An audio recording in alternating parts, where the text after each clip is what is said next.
is now part of the English Language Dictionary and Vocabulary, comes from the Tagalog word bundok, meaning mountain. Catch Aral TarlakHenyo every Monday to Friday from 8:30 a.m. to 5:30 p.m. over Radyo Pilipino DCTC 828 and streamed live on Facebook page and YouTube channel of RTV Tarlac, Channel 26.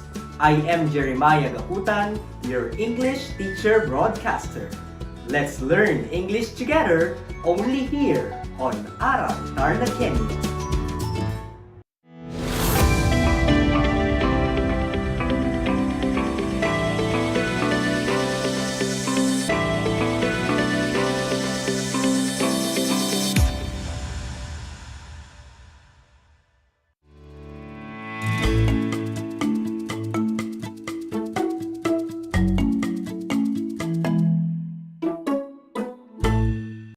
Good afternoon, grade 8 learners! Welcome to Project Shine Aral TarlakHenyo here on RTV Tarlac Channel 26. Simulcast with DZTC 828 Radyo Pilipino Tarlac. We are also streaming live via Facebook page and YouTube channel of RTV Tarlac Channel 26. And via Converge TV channel 100. So, keep on watching, listening, and learning. Broadcasting live here at DEPED High School, Bamban, Tarlac. This is Joanna Jane F. Sikat, your teacher broadcaster in English 8 for today's learning episode. This is another exciting lesson to learn and explore English. So get ready and be reminded to list important notes as we air our lesson. I know that you've been doing an excellent job of completing your learning tasks this fourth quarter. Never tire of displaying your hard work and perseverance. Congratulations and keep up your eagerness to learn and discover new things.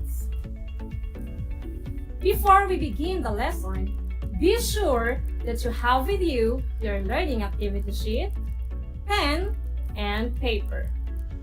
And please don't forget to comment your name, section, and school as you watch our episode. This is to know that you're all tuned in for today's learning session.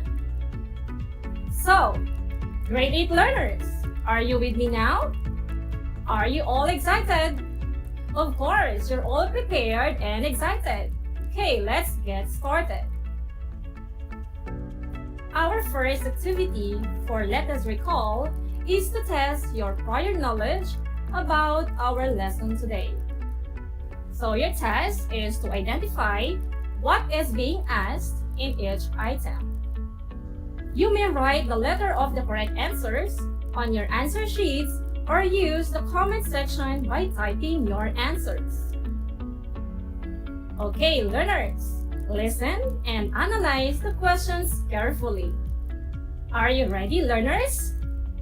If yes, let's do this together. For questions number 1 to 3, read the sample outline in the box. And here is the question. What type of an outline is used in the sample? A. Topic outline. B. Sentence outline. C. Reading outline. Okay, our correct answer is letter A. That's great, learners. This is an example of a topic outline. For our second question. What is the main idea or topic of the outline? A. Reading of books. B. Taking care of pets. C. Learner's interest. Our correct answer for this item is letter C. You've got it right. The main idea of the outline is about learner's interest. Let's now have the third item. Which of the following supporting details makes the outline incorrect? A. Reading of books. B. Trees to plant. C. Taking care of pets. Let's now check if your answer is correct. The correct answer is letter B. Trees to plant. Did you get the correct answer? You are excellent. To make the outline correct in grammatical forms, the supporting details should be reading of books, planting of trees, and taking care of pets. Let's proceed for questions number 4 and 5. Read the sample outline in the box. Let's have number 4. Learners have different interests. Is the blank of the outline A. Topic sentence, B. Supporting sentence or detail, C. Concluding sentence. Is your answer correct? Let's find out. The correct answer for this item is letter A. Topic sentence. Good job, learners. Let's have the last question. What type of an outline is used in the sample? A. Topic outline, B. Sentence outline, C. Reading outline. Let's now reveal the correct answer. Our answer is letter D. Sentence outline. Whoa, you did a great job for our first activity. Thank you for your participation. That is a good sign that you are now ready to take up our lesson today. At this point, we are now about to begin our lesson proper. So, stay focused and listen attentively. Our competency on Module 2 is to expand the content of an outline using notes from primary and secondary sources. Our focus is reading. The learning objectives that you are expected to do are the following. First, identify primary and secondary sources of information. Second, expand the contents of the outline by adding details. And the third one is to make an outline using main idea and supporting details. Try to study this structure. This structure or format on the screen illustrates our lesson today. Are you familiar with this structure? Do you have an idea? So what do you call this? You've got it right!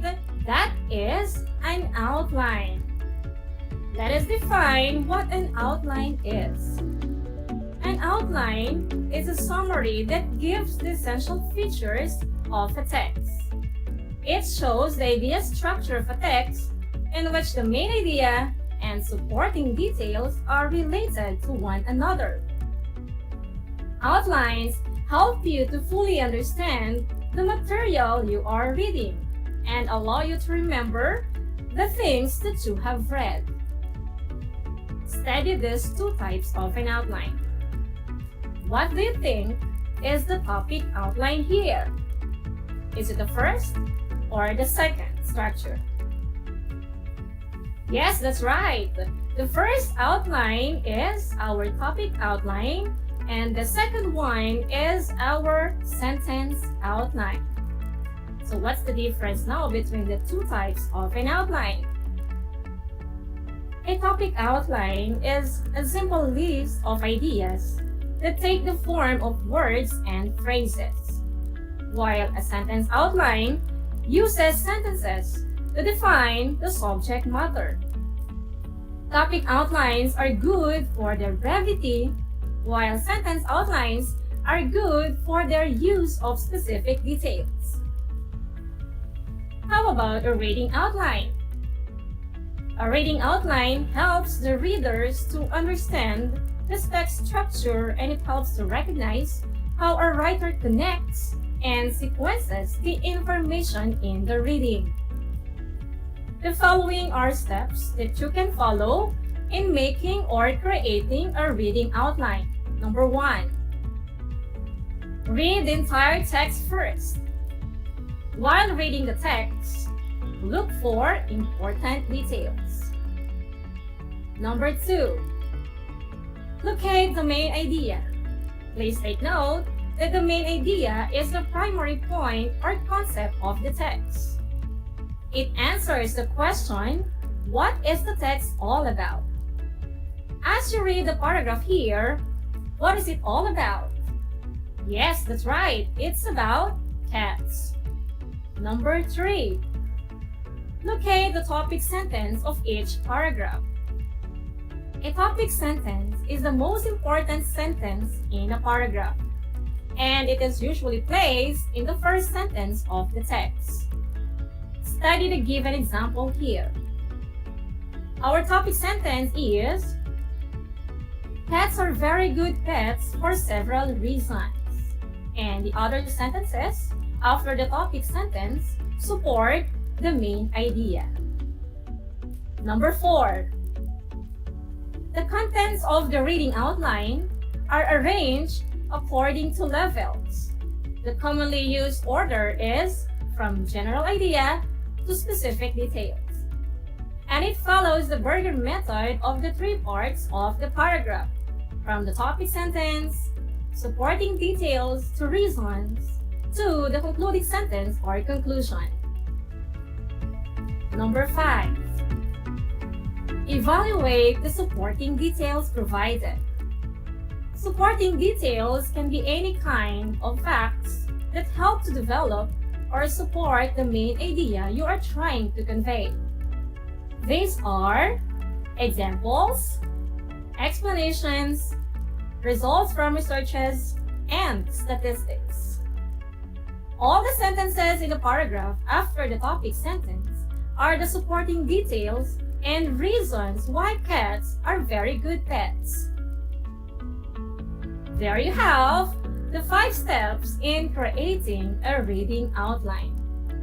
And in terms of expanding the contents of an outline, take note that an elaboration in outlining is the development or expansion of the paragraph's main idea using plenty of supporting details.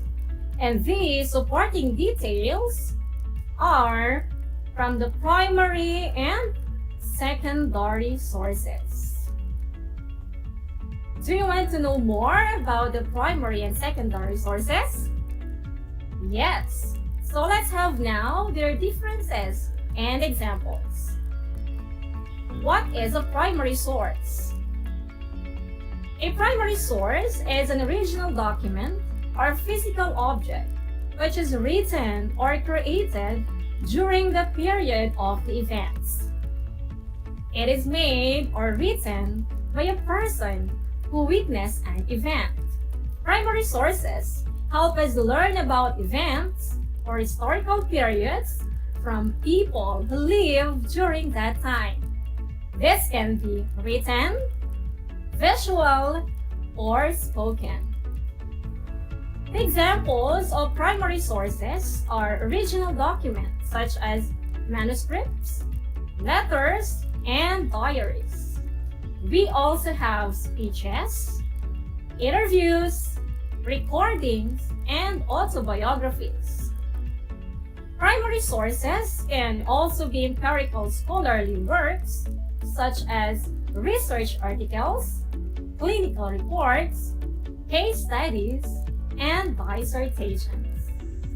Other examples are creative works such as poetry, music, video, and photography. What about the secondary source?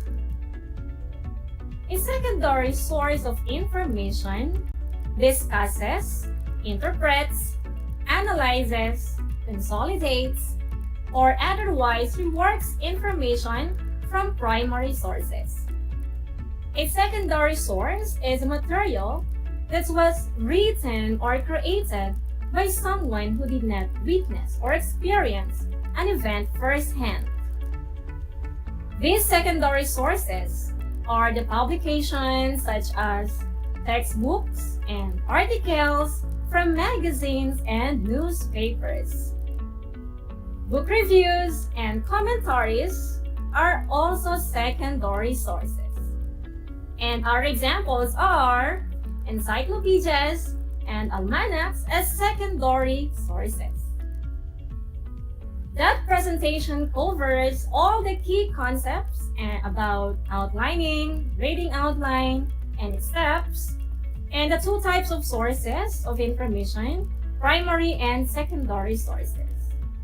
For further understanding of our lesson, let us do this activity. If you're ready, please say, "Yes, I am ready." That's the spirit. For Let Us Apply activity, name the given materials and identify the sources of information by writing P for primary or S for secondary.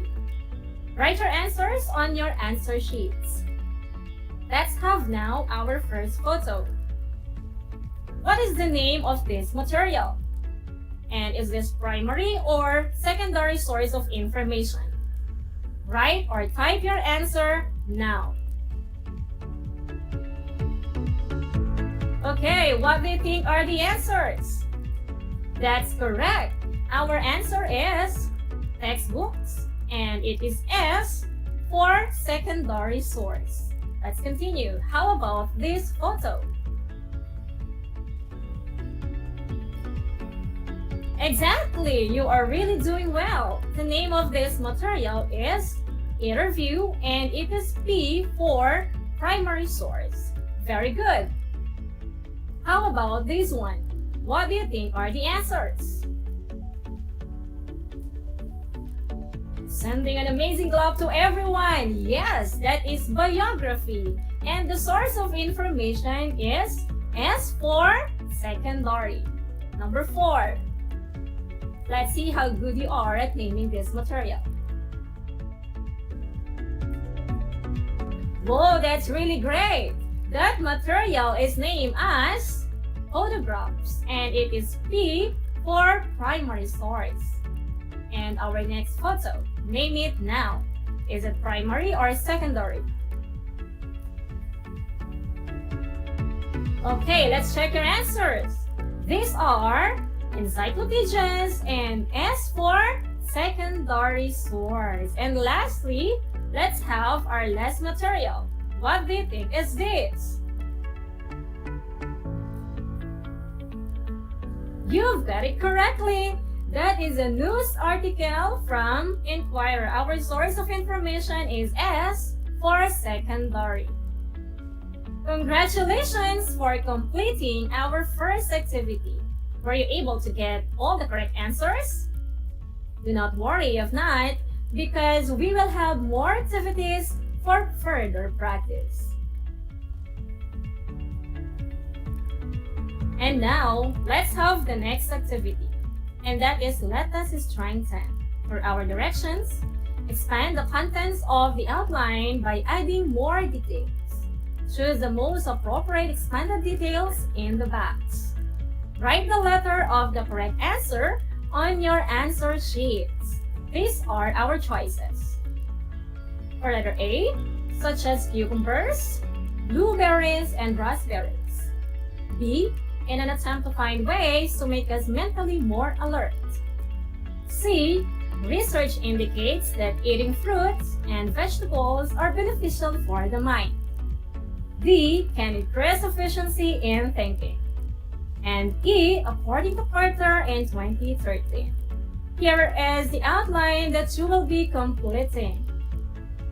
This is a sentence outline that is expanded using primary and secondary sources. Do your best to answer each item. Let's proceed. Number 1. Some researchers who study the brain and its functions have recently presented some interesting findings.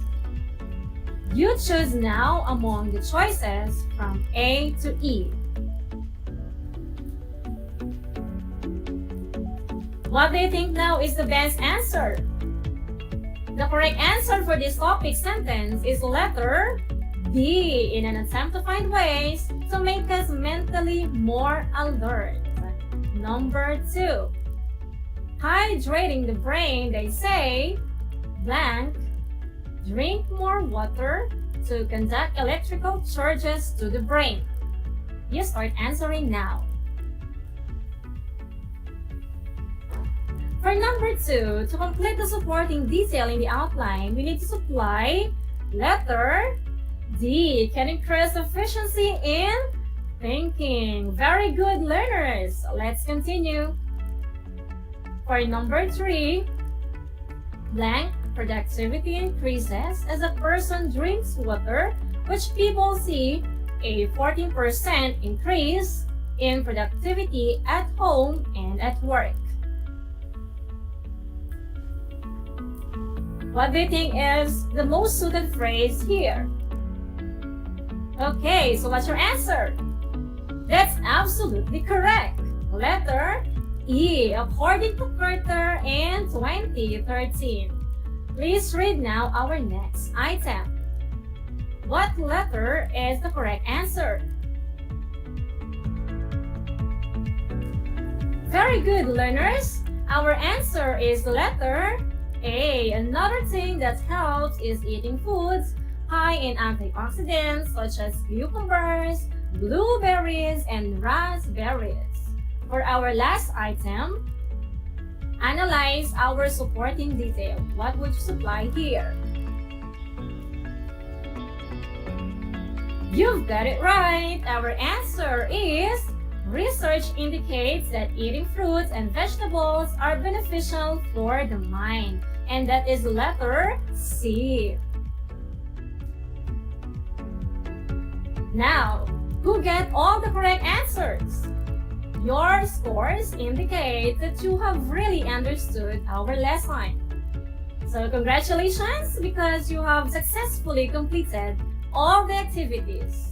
Do you have any question about our lesson? If you have question or concern, feel free to message me or ask your English teacher. At this time, allow me to explain your assignment. Your task is to make an outline using the ideas or details from the reading text and be guided with the questions. Write your answers on your answer sheets. Here is our reading text. Take a screenshot, read and analyze all the details, and create an outline based on the questions that I'll be presenting. Here are the questions. First, what is the main idea or topic of the text? Second, what are the supporting details used to develop the topic sentence? And the third one is, what is the suggestion or concluding sentence? Okay, that's your assignment, and your English teachers are going to check your work. If you have question or clarification, do not hesitate to ask your teachers for assistance. As a quick sum up, today we're able to identify primary and secondary sources of information, expand the contents of an outline by adding details, and make an outline using main idea and supporting details. There you go. This is a 25-minute on-air lesson, and I'm so happy that you're able to stay and finish our session for today. Before we end this learning episode, I am sending my gratitude to all the learners, listeners, and viewers this afternoon. Don't forget to like and subscribe to the Facebook page and YouTube channel of RTV Tarlac Channel 100. This is Project Shine Aral TarlakHenyo here on RTV Tarlac Channel 26. Simulcast over DZTC 828 Radyo Pilipino Tarlac. Again, this is Joanna Jane F. Sikat, your teacher broadcaster for today. Keep in mind that you learn best if you engage yourself with the different sources of information. Have a great day, everyone. Stay happy and healthy.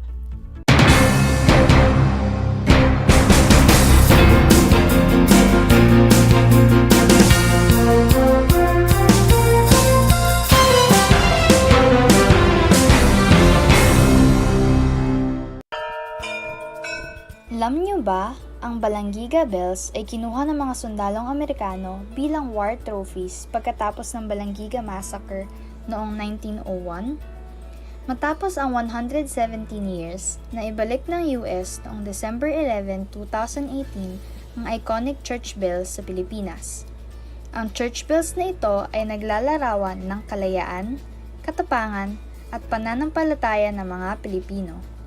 Alam niyo na! Yan ang Balanggiga Bells. Kumusta mga giliw kong tagapakinig? Nagbabalik ang inyong paaralang panghimpapawid Aral TarlakHenyo sa RTV Tarlac, Channel 26 at sa bayang naririnig sa DZTC 828. Radyo Pilipino Tarlac. Tayo rin ay napapanood sa FB Live ng RTV Tarlac Channel 26. Sumasahim papawid mula sa bayan ng Pura Tarlac, mula sa bayan ng San Clemente, mula rito sa Purok Elementary School, Pura Tarlac. sa bayan ng Kapas Tarlac. ako, ang inyong guro, na maghahatid sa inyo ng makabuluhang pagtalakay sa ating aralin. Alam niyo ba na ang gitnang Luzon ay tinaguri ang banga ng bigas ng bayan at kamalig ng palay ng Pilipinas dahil dito nagbumula ang malaking produksyon ng bigas sa ating bansa. Ito ay binubuo ng mga lalawigan ng Aurora, Bataan, Pampanga, Nueva Ecija, Zambales at Tarlac. Ugaliin nating manood ng Aral TarlakHenyo Lunes hanggang Biyernes alas 8:30 ng umaga hanggang alas 5:30 ng hapon. Ako si Binibining Pia Isrin Capiral, ang inyong teacher broadcaster sa Araling Panlipunan dito sa Project Shine Aral TarlakHenyo. Lagi nating tandaan ang pag-aaral ng Araling Panlipunan ay tungo sa daan ng pagiging makadiyos, makakalikasan, makatao at makabansa.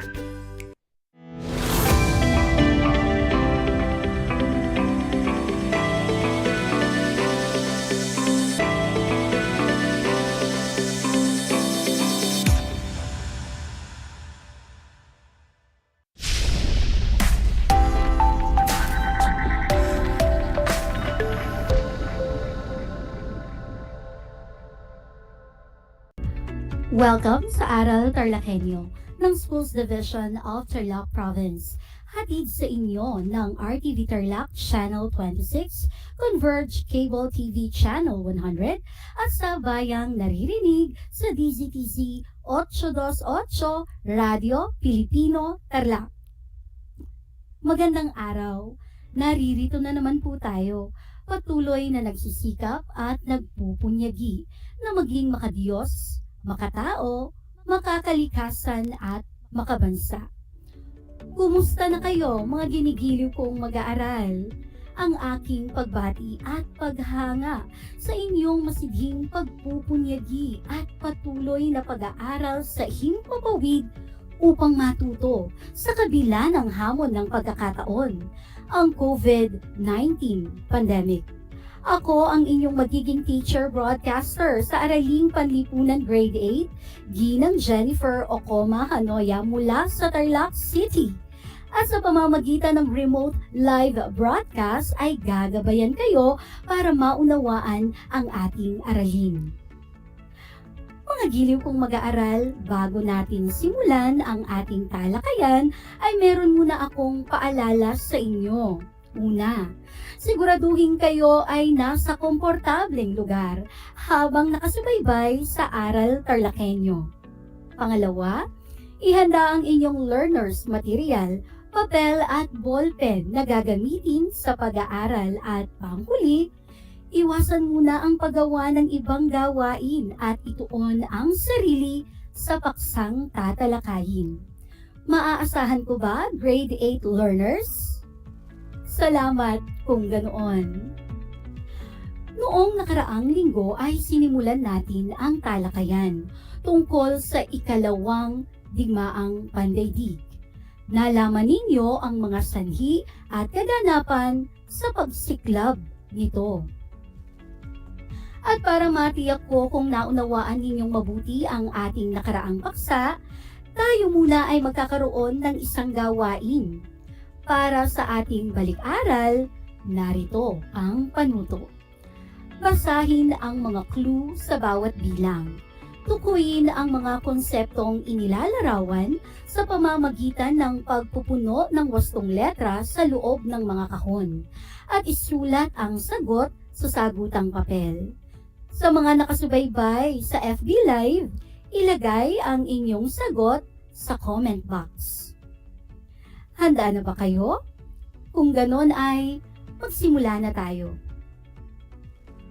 Para sa unang tanong, pinagtibay ng Kongreso ng Amerika ang batas na ito na nagsabing ang Estados Unidos ay magbibigay ng kagamitang pandigma sa lahat ng lalaban sa mga kasapi ng Axis powers. Very good! Ang tamang sagot ay Lend-Lease. Pangalawang tanong, isang napakalaking sistema ng mga panlaban ng Pransya noong World War II na itinayo sa pagitan ng taong 1930 at 1940. Magaling! Maginot Line ang tamang sagot. Pangatlo, tumutukoy ito sa biglaang paglusob ng hukbong Aleman. Ano kaya ito? Mahusay! Ang tamang sagot ay Blitzkrieg.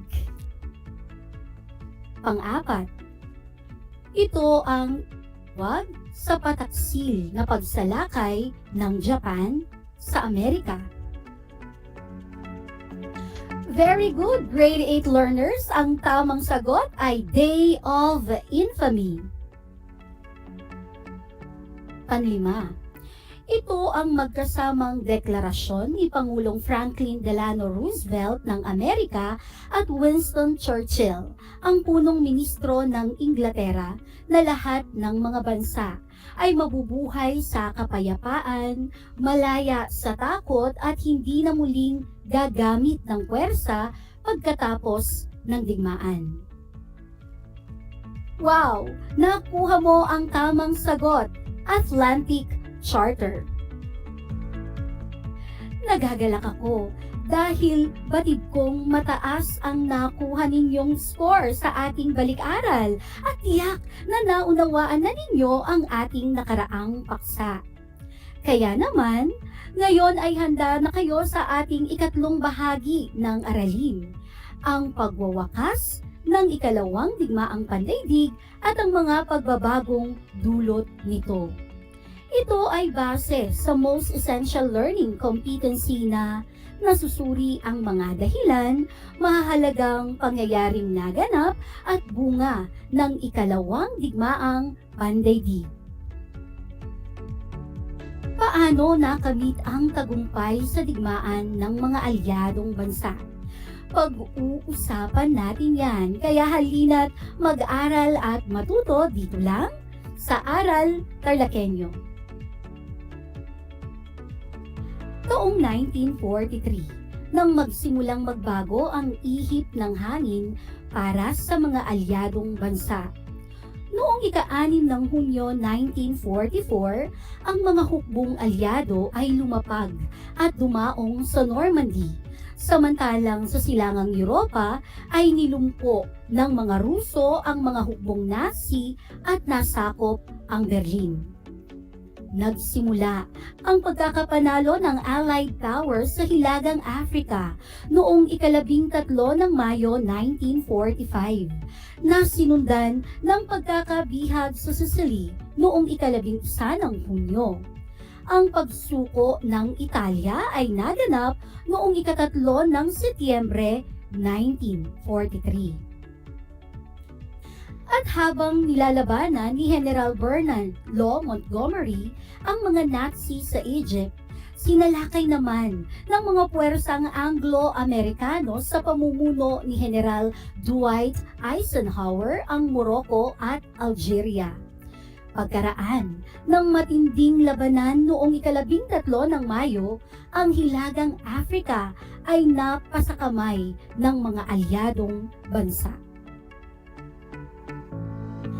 Sa Hilagang Africa at Sicily, ang pagkatalo ng mga hukbong Italyano ay nauwi sa pagbagsak ni Benito Mussolini.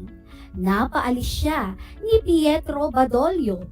Si Mussolini ay nakatakas mula sa bilangguan at nagtungo sa Hilagang Italia.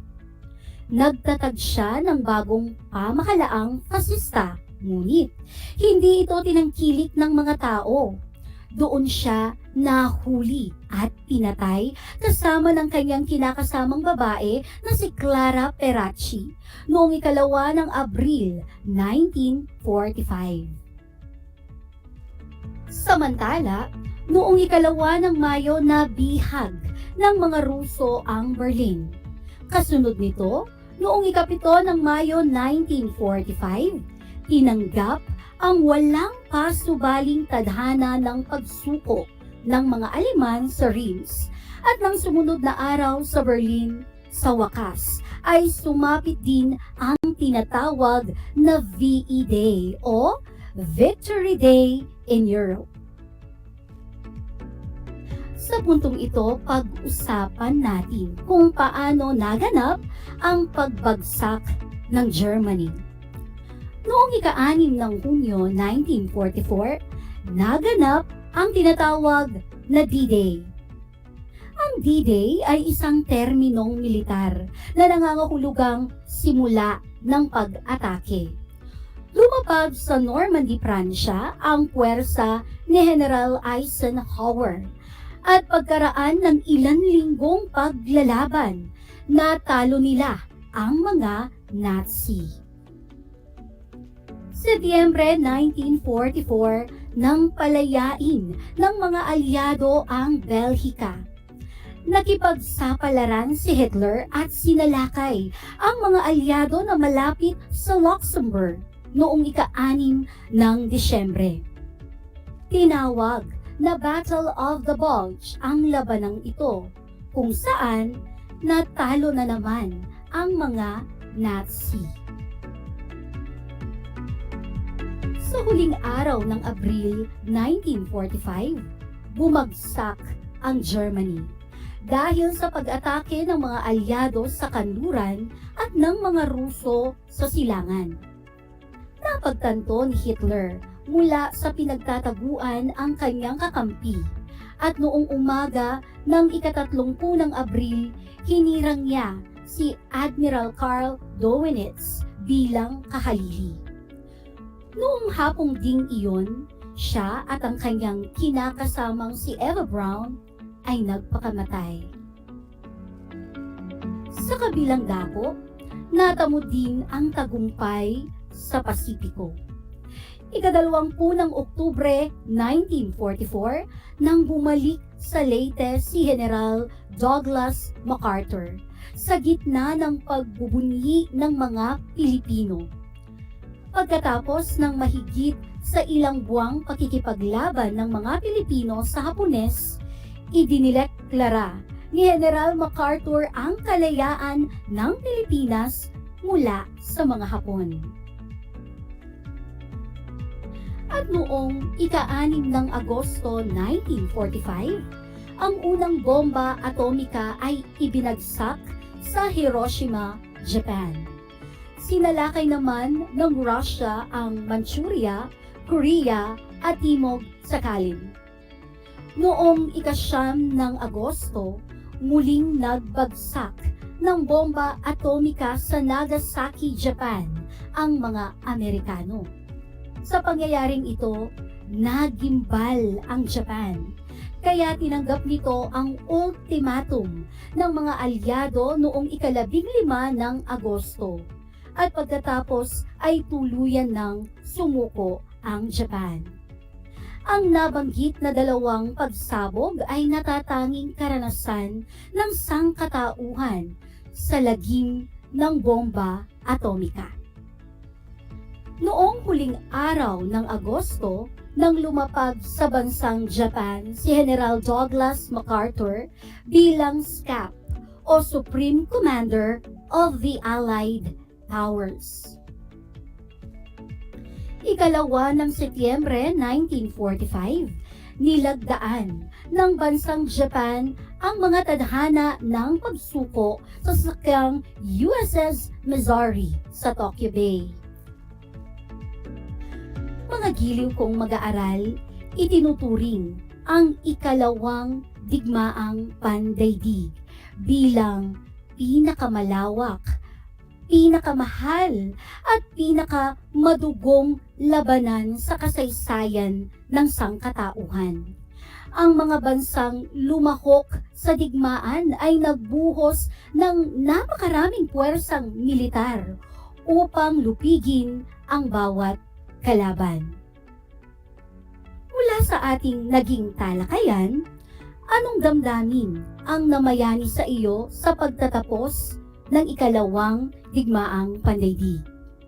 Sa mga nakasubaybay sa FB Live, maaari ninyong isulat sa comment box ang inyong nararamdaman sa naging pagtatapos ng digmaang ito. Tama, nauunawaan ko ang samut-saring emosyon na inyong nadama, gaya ng galit, panghihinayang, tuwa, at pasasalamat dahil sa wakas natapos din ang digmaan at hindi na sana maulit pang muli. Paano nakamit ng mga alyadong bansa ang tagumpay sa digmaan? Mahusay, tunay na ang pagtutulungan at pagkakaisa ay naging daan upang matapos ang ikalawang digmaang pandaigdig. Ngayon naman, mga giliw kong mag-aaral, pag-uusapan natin ang mga naging bunga ng ikalawang digmaang pandaigdig. Sa inyong palagay, ano-ano ang mga naging bunga ng digmaang ito? Magaling, natutuwa ako sa inyong mga sagot. Patunay lamang ng inyong aktibong pakikinig at pagsusuri sa mga pangyayari at kaakibat nito. Mga giliw kong mag-aaral, narito na ang ilan sa mga naging bunga ng ikalawang digmaang pandaigdig. Una, ang pagkakaroon ng malaking bilang ng mga namatay at nasirang ari-arian. Tinatayang halos 60 bansa ang naapektuhan ng digmaan at higit na mas marami ang namatay kaysa noong unang digmaang pandaigdig. Ang pangalawang bunga ay natigil ang pagsulong ng ekonomiyang pandaigdig dahil sa pagkawasak ng agrikultura, industriya, transportasyon at pananalapi ng maraming bansa. Pangatlo, bumagsak ang pamahalaang totalitaryang Nazi ni Hitler, fasismo ni Mussolini at imperyong Hapon ni Hirohito. Pang-apat, napagtibay ang simulaing command responsibility para sa pagkakasalang nagawa ng mga opisyal ng bayan at mga pinunong militar. Panlima, naging daan ito ng pagsilang ng malalayang bansa tulad ng Silangang Germany, Kanlurang Germany, China, Ulahang China, Pilipinas, Indonesia, Malaysia, Ceylon, India, Pakistan, Israel, Iran, Iraq, at iba pa. Sa pagtatapos ng ating paksa, sa palagay mo, Ano ang mga aral na nais ipabatid sa lahat ng ikalawang digmaang pandaigdig? Lalo na ngayon, nagbabadya na naman ang malgim na digmaan sa ibang panig ng mundo. Sa mga nakasubaybay sa FB Live, maaari ninyong ibahagi ang inyong sagot sa comment box. Mahusay. Tandaan na ang pagnanais ng kapayapaan ay laging nagsisimula sa ating sarili. Kaya isabuhay natin ito. Sabi nga nila, make peace, no? Make peace, not war. Sa iyong mga kapatid, kaibigan, kapamilya o sino mang nakasamaan ng loob. Sang-ayon ba kayo? Kung sang-ayon kayo, isang heart emoji naman dyan, kung ganon. Mga giliw kong mag-aaral, sa puntong ito oras na para tasahin, sukatin ang inyong kaalaman ukol sa ating aralin, ang pagwawakas ng ikalawang digmaang pandaigdig at ang mga pagbabagong dulot nito. Kunin na ang inyong papel at ballpen. Isulat ang inyong pangalan at antas, maging ang petsa sa araw na ito. Narito ang panuto. Basahin at unawain ang mga pahayag. Isulat ang titik ng tamang sagot sa sagutang papel. Muli, sa mga nakasubaybay sa FB Live, maaari ninyong ilagay ang inyong sagot sa comment box. Alam kong kayang-kaya niyong sagutin ang mga tanong na ito, kaya simulan na natin. Para sa unang tanong, kailan naganap ang formal na pagsuko ng Japan na nagwakas sa ikalawang digmaang pandaigdig? A. Agosto 6, 1945. B. Agosto 9, 1945. C. Agosto 15, 1945. D. Setyembre 2, 1945. Ikalawang tanong. Ang mga sumusunod na pangungusap ay tungkol sa kinahinatnan ng kabuhayan makalipas ang ikalawang digmaang pandaigdig maliban sa A. Ang pagkakaroon ng malalayang bansa mula sa pagiging kolonya. B. Ang pagpigil sa Alemanya na lumikha ng mga armas. C. Ang pandaigdigang ekonomiya ay pansamantalang natigil at bumagal ang pagunlad ng kabuhayan sa mundo. D. Ang Japan, Italy at Germany ay patuloy pa rin sa pananakop at pagpapalawak ng mga kolonya upang maging pandaigdigang kapangyarihan. Ikatlong tanong. Noong ikalawang digmaang pandaigdig, alin sa mga sumusunod ang naunang nangyari? A. Ibinagsak ang bomba atomika sa Hiroshima. B. Nilagdaan ng Japan ang mga tadhana ng pagsuko sa USS Missouri sa Tokyo Bay. C. Pataksil na pagpapasabog sa Pearl Harbor. D. Ibinagsak ang bomba atomika sa Nagasaki. Alin sa mga yan ang naunang nangyari?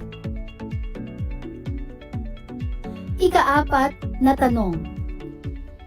Ang D-Day sa Normandy ay inaalala bilang A. Malagim na pagpatay ng mga Hudyo na nasa Europa. B.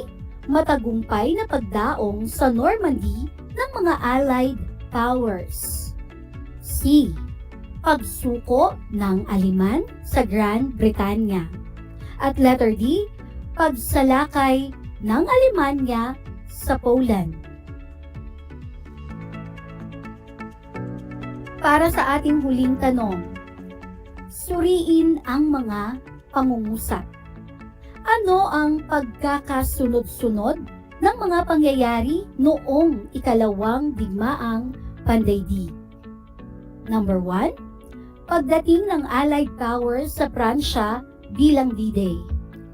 2, pagdeklara ng Estados Unidos ng digmaan laban sa Hapon. 3, paglusob ng Japan sa Manchuria. 4, pagsalakay ng Alemanya sa Poland. At ang wastong pagkakasunod-sunod ng mga pangyayari ay letter A, 2, 4, 3, 1. B, 4, 1, 3, 2. C, 3, 4, 2, 1. D, 1, 2, 4, 3. Naku, pag-isipang mabuti, suriing mabuti ang mga pangyayari sa huling tanong. Alam kong alam na alam niyong sagutin yan. Mga giliw kong mag-aaral, siguraduhin pa rin ang pagiging tapat sa pagwawasto ng inyong gawain. Narito ang mga tamang sagot. Sa unang tanong, letrang D. Sa ikalawang tanong, letrang D. Sa ikatlong tanong ay letrang C. Sa ikaapat na tanong naman ay letrang B. At ang tamang sagot sa ikalamang tanong ay letrang C. Nakuha niyo ba ang mga tamang sagot? Ilan ang score mo? Wow! Mahusay! Nagagalak ako at nasundan ninyo ang ating paksa dahil yan sa aktibo niyong pakikinig at pagsubaybay dito lang sa Aral TarlakHenyo. O, kung mababa ang score mo, huwag malungkot dahil makakabawi ka pa sa susunod nating gawain. Tiwala lang. Para sa inyong takdang aralin, kayo ay susulat ng maikling sanaysay na sasagot sa tanong na nasa ibaba. Bilang isang kabataan, sa paanong paraan mo maipapakita ang kahalagahan ng paglutas sa mga pangyayaring nagdudulot ng hindi pagkakaunawaan sa inyong komunidad. Isulat ang sagot sa sagutang papel.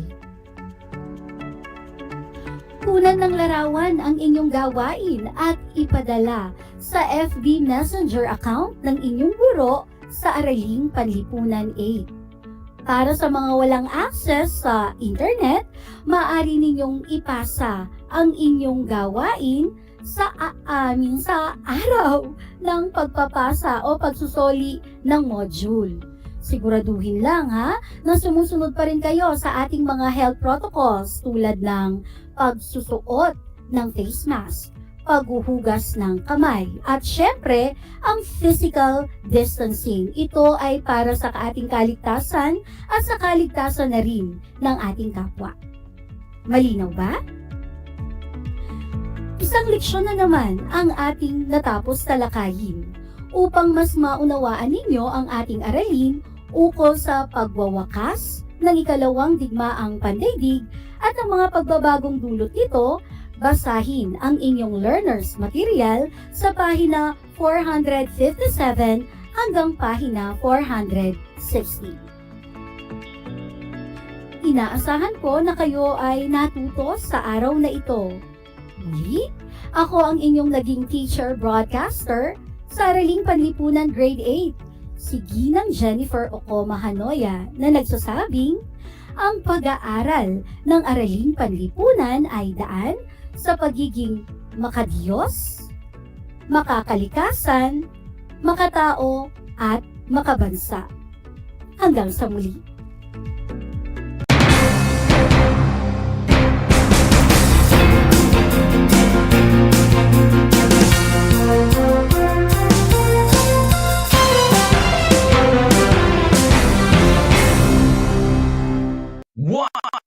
One FM. This is your one. My only one. The only one.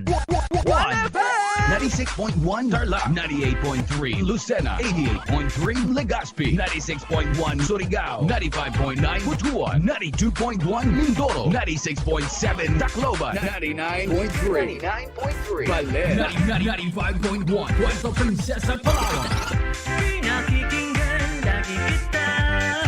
This is your one, your only one, your only one FM. 1 FM, your only 1 FM.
Alam niyo ba na ang 2014 Philippine Basketball Marathon ay ang pinakamahabang basketball match ayon sa Guinness World of Records?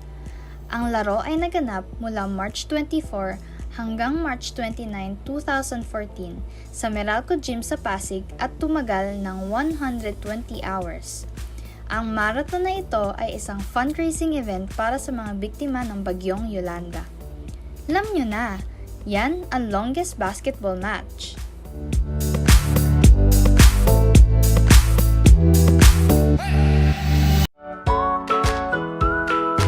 How are you today? Hello, everyone. Hello, learners of Tarlac. Good morning, Math Talino Grade 4 learners! Welcome to Aral TarlakHenyo Here on RTV Tarlac Channel 26. Simulcast over DCTC. Radyo Pilipino Tarlac.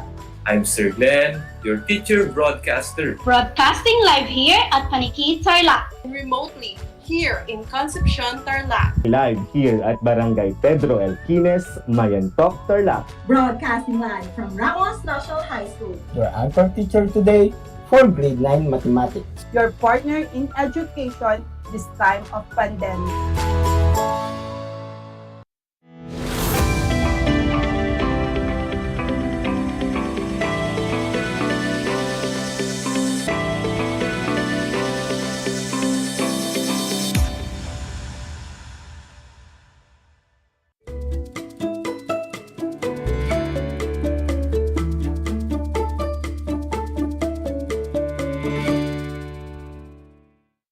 Good afternoon, everyone, especially to our dear learners.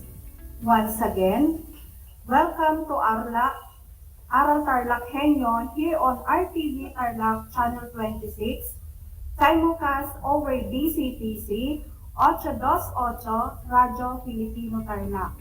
We're also seen on Converge Cable TV Channel 100.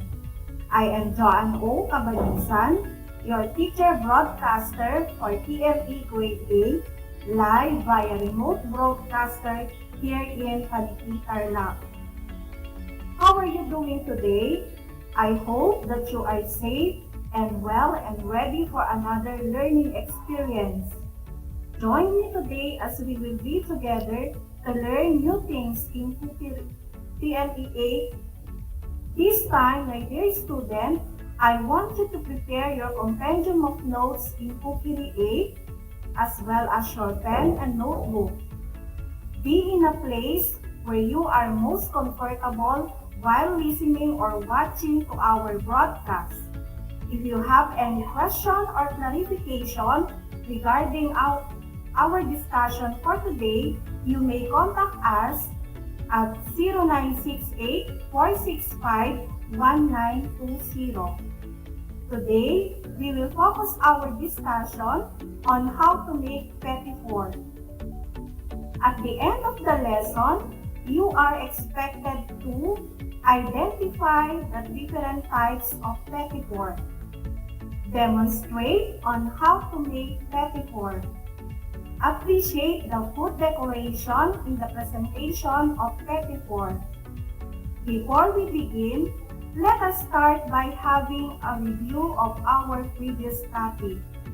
Last time, we have learned about how to store pastry product, the duration, and shelf life of pastry product, and the standard and procedure in storing pastry product.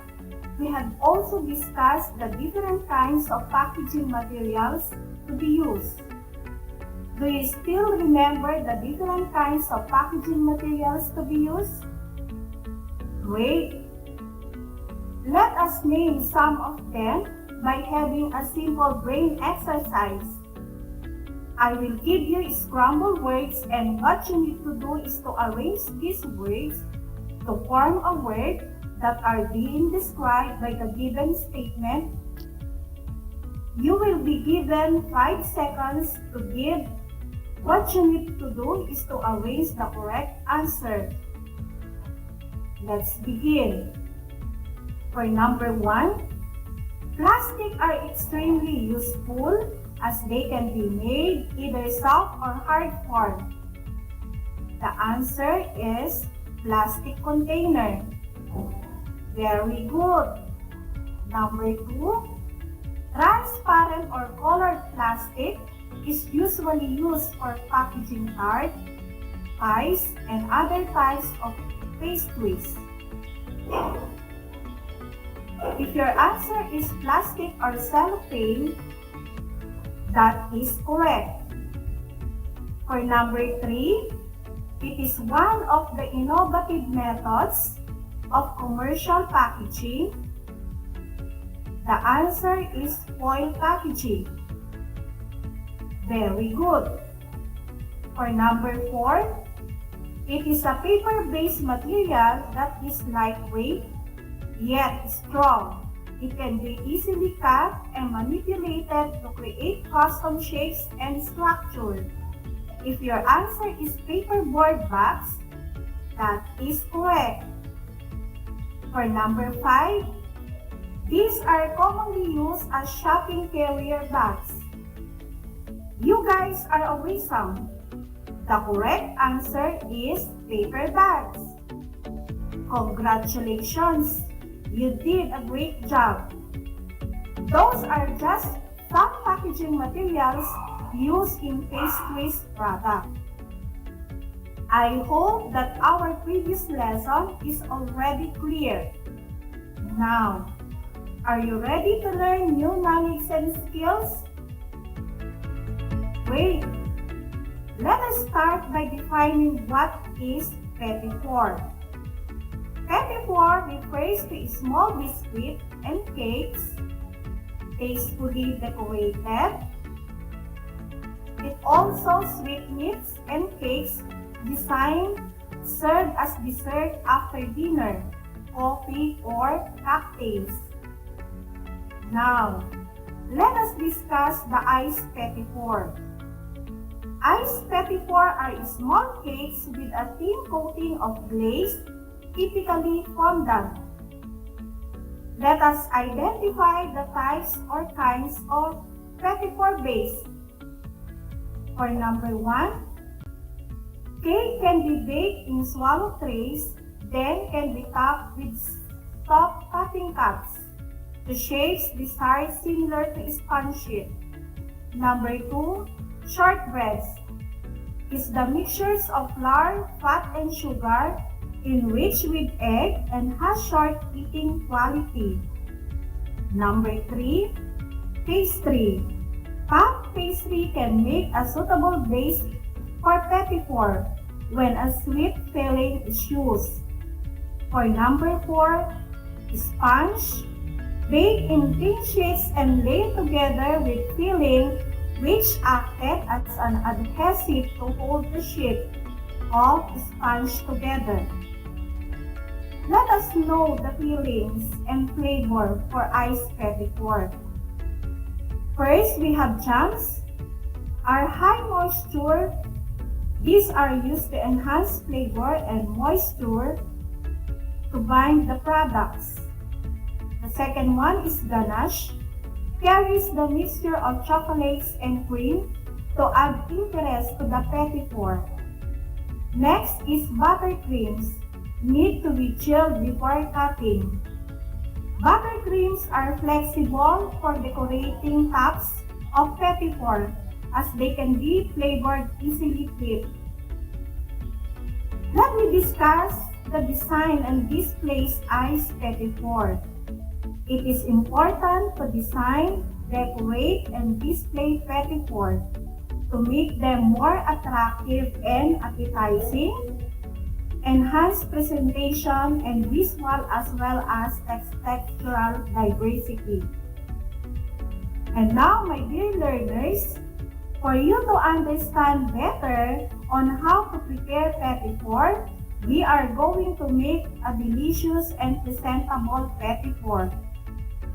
Okay, but before that, let us find out what is petit four. They are small and often made with different shapes. They are delicate, crisp, fresh, attractive, light, and they are designed to be swallowed in just 1 or 2 mouthfuls. Now, are you ready? Let us begin. First thing to do is prepare all utensils, equipments, and materials needed in preparing petit four. Make sure that the working area is clean and sanitized. To start with, here are the ingredients for petit four. For sponge, we have 3/4 cup cake flour, 1 teaspoon baking powder, 6 pieces medium egg, 2½ tablespoon refined sugar, 1/2 teaspoon oil, 2½ tablespoon water, and for meringue, we have 6 pieces egg white, 3/4 cup refined sugar, 1/2 teaspoon cream of tartar. And for orange glaze, we have 1/2 cup confectioner sugar, 1/4 teaspoons orange zest, and 1/2 teaspoon freshly squeezed orange juice. And for the procedure, for the sponge, for step 1, in the bowl, put egg yolk, sugar, oil, and water. Step 2, in the same bowl, shape all dry ingredients and mix until combined. Procedure for meringue. Step 1, in the other bowl, use hand mixer or wire whisk. Step 2, combine the egg white, cream of tartar, mix at medium speed until the mixture is bubbly. Step 3, add the sugar and adjust the mixing speed at the high setting until soft peaks are formed. Step 4, gradually add the sugar and adjust the mixing speed at the high setting until soft peaks are formed. Step 5, add gently fold in the egg yolk mixture and meringue until well incorporated. Step 6, put the mixture to line pan. Step 7, put the butter in the preheated oven for 200 Celsius. Step 8, make a toothpick test. Procedure for orange glaze. Step 1, put the orange juice to the confectioner sugar, mix until combined. Step 2, cut the chiffon cake at the size of 1 by 1 inch. Step 3. Put the orange glaze in the cut chiffon cake and put some sprinkles. Okay, I know that all of you are mouth-watering for our petit fourth. Please watch the video.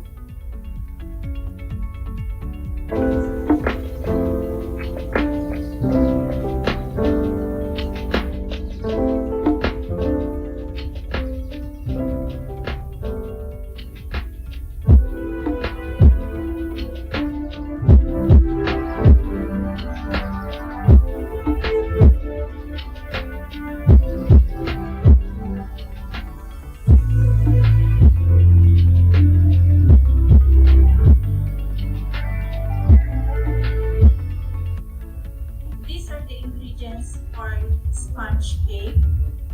First, we have the 3/4 cup of cake flour.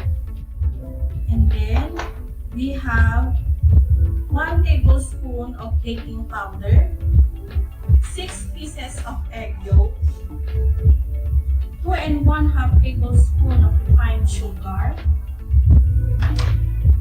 1 1/2 teaspoon of oil, 2 1/2 tablespoon of water. These are the ingredients for meringue. 6 pieces of egg white, 3/4 cup of white sugar,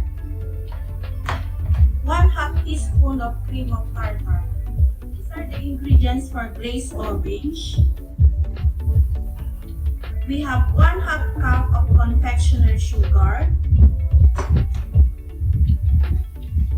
1/4 teaspoon of orange zest, 1/2 tablespoon freshly squeezed orange juice, and another is for toppings. We have the sprinkles and mixed chocolate.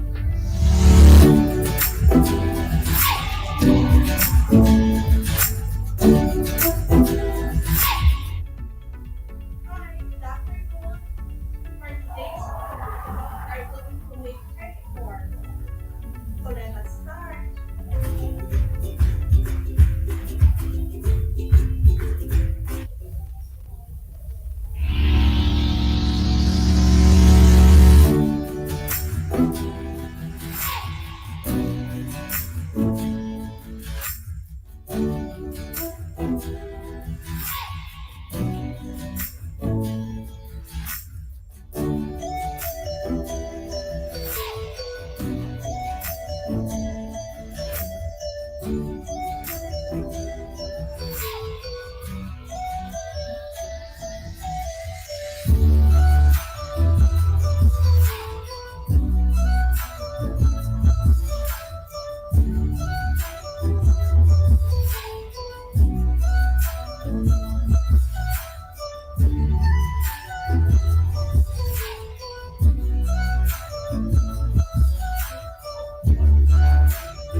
And now, my dear learners, kindly get a piece of paper and pen.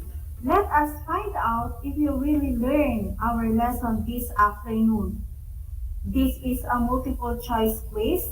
All you have to do is to select the answer by writing the letters of your choice on a clean sheet of paper. I will read the question and you will be given 3 seconds to answer each question. Are you ready? Let's begin. For number 1, what do you call the small bite-sized cake with a thin coating of glaze, typically fondant? Letter A, ice petit four. Letter B, cake. Letter C, sponge. Number 2, it is baked in thin sheets and laid together with filling which acted as an adhesive to hold the sheet. Letter A, sponge. Letter B, shortbread. Letter C, pastry. Number 3, what do you call the mixture of flour, fat, and sugar enriched with egg and has short eating quality? Letter A, pastry. Letter B, shortbread. Letter C, cake. Number 4, which kind of fillings and flavor are for ice petit four? Letter A, jams. Letter B, ganache. Letter C, buttered cream. Number 5, it is a mixture of chocolates and cream. Letter A, ganache. Letter B, jams. Letter C, buttered cream. Now, let us check your answer. Here are the correct answer. For number 1, the correct answer is letter A, ice petit four. Number 2, letter A, sponge. Number 3, letter B, shortbread. Number 4, letter A, jams. Number 5, letter A, ganache. Okay, count the number of the correct answer. For those who got a perfect score, congratulations! You did a great job. For those who got 3 and 4, very good. For those who got 2 and below, please study harder. For your performance task, I want you to watch a video presenting on how to prepare a fondant icing. Be guided by the following question. Number 1, what is the video presentation all about? How are the ingredients, materials prepared in the presentation? Number 3, why is it important to follow the procedure and techniques during presentation? Alright, that's all for today. I hope you enjoy and learn our on-the-air live discussion. This is Project Shine, Aral TarlakHenyo, brought to you by the Department of Education, Division of Tarlac Province, in with DCTC 828 AM station. I would like to end up by saying, cookery is not chemistry. It is an art that requires instinct and taste rather than exact measurement. I am Joanne O. Cabanisan, your teacher broadcaster for TLE8. Keep safe and God bless us all.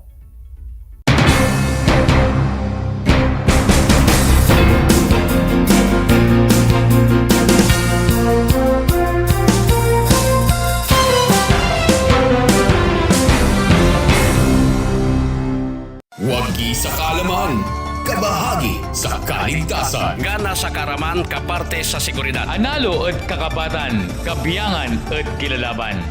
Narito ang mga dapat gawin kapag may sunog. Kung nasusunog na ang bahay, lumabas agad. Huwag nang magsalba pa ng gamit. Tumawag agad sa fire department o humingi ng tulong sa mga kapitbahay. Takpan ang bibig at ilong upang hindi makalanghap ng usok. Maaari ring gumamit ng panyo o tuwalya. Kung hindi makalabas, pumunta sa anumang bagay na makakapukaw ng atensyon. Kung sakaling mahagip ng apoy ang damit, magpagulong-gulong sa sahig hanggang mawala ito. Wagi sa kaalaman, kabahagi sa kaligtasan. Madaugon sa kasayuran, kabahin sa kaluwasan. Sinambot keng kabaluan, kayabe keng kasamasnan. Madaugon sa kahibalo, kabahin sa kaluwasan. Isang mahalagang paalala mula sa kabahagi mo, Radyo Pilipino.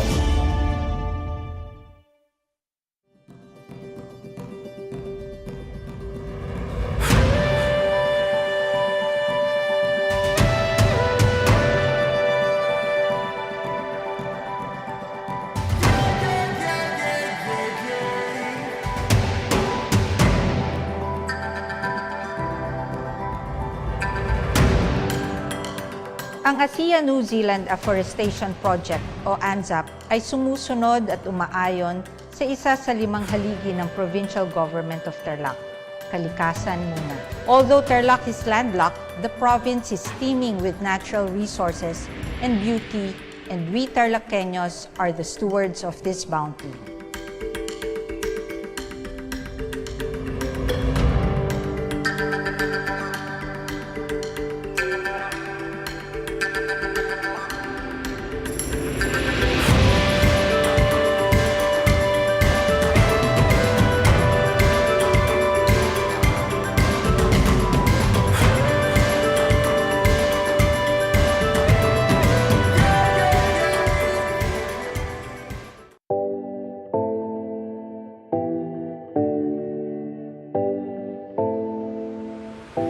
Alam niyo ba na ang 2014 Philippine Basketball Marathon ay ang pinakamahabang basketball match ayon sa Guinness World of Records?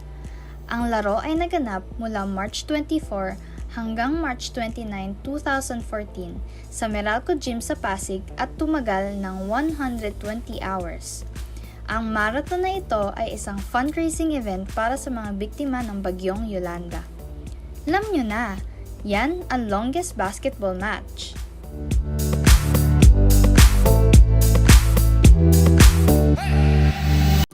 Kumusta mga giliw kong tagapakinig? Nagbabalik ang inyong paaralang panghimpapawid. Aral TarlakHenyo Sa RTV Tarlac, Channel 26, At sa bayang naririnig sa DZTC 828, Radyo Pilipino Tarlac. Tayo rin ay napapanood sa FB Live ng RTV Tarlac Channel 26. Sumasahimpapawid mula sa bayan ng Pura Tarlac, mula sa bayan ng San Clemente. Mula rito sa Purok Elementary School, Pura Tarlac. sa bayan ng Kapas Tarlac. Ako, ang inyong guro, na maghahatid sa inyo ng makabuluhang pagtalakay sa ating aralin.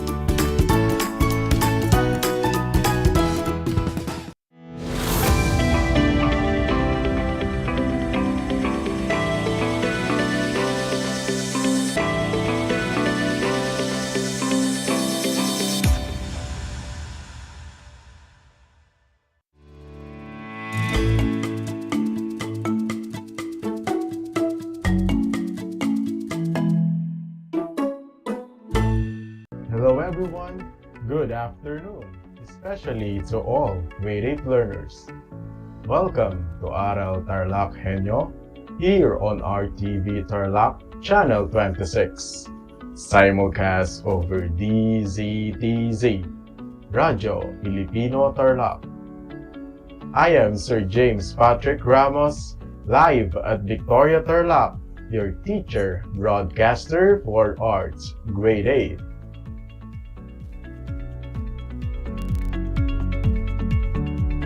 I just want to tell you some general reminders.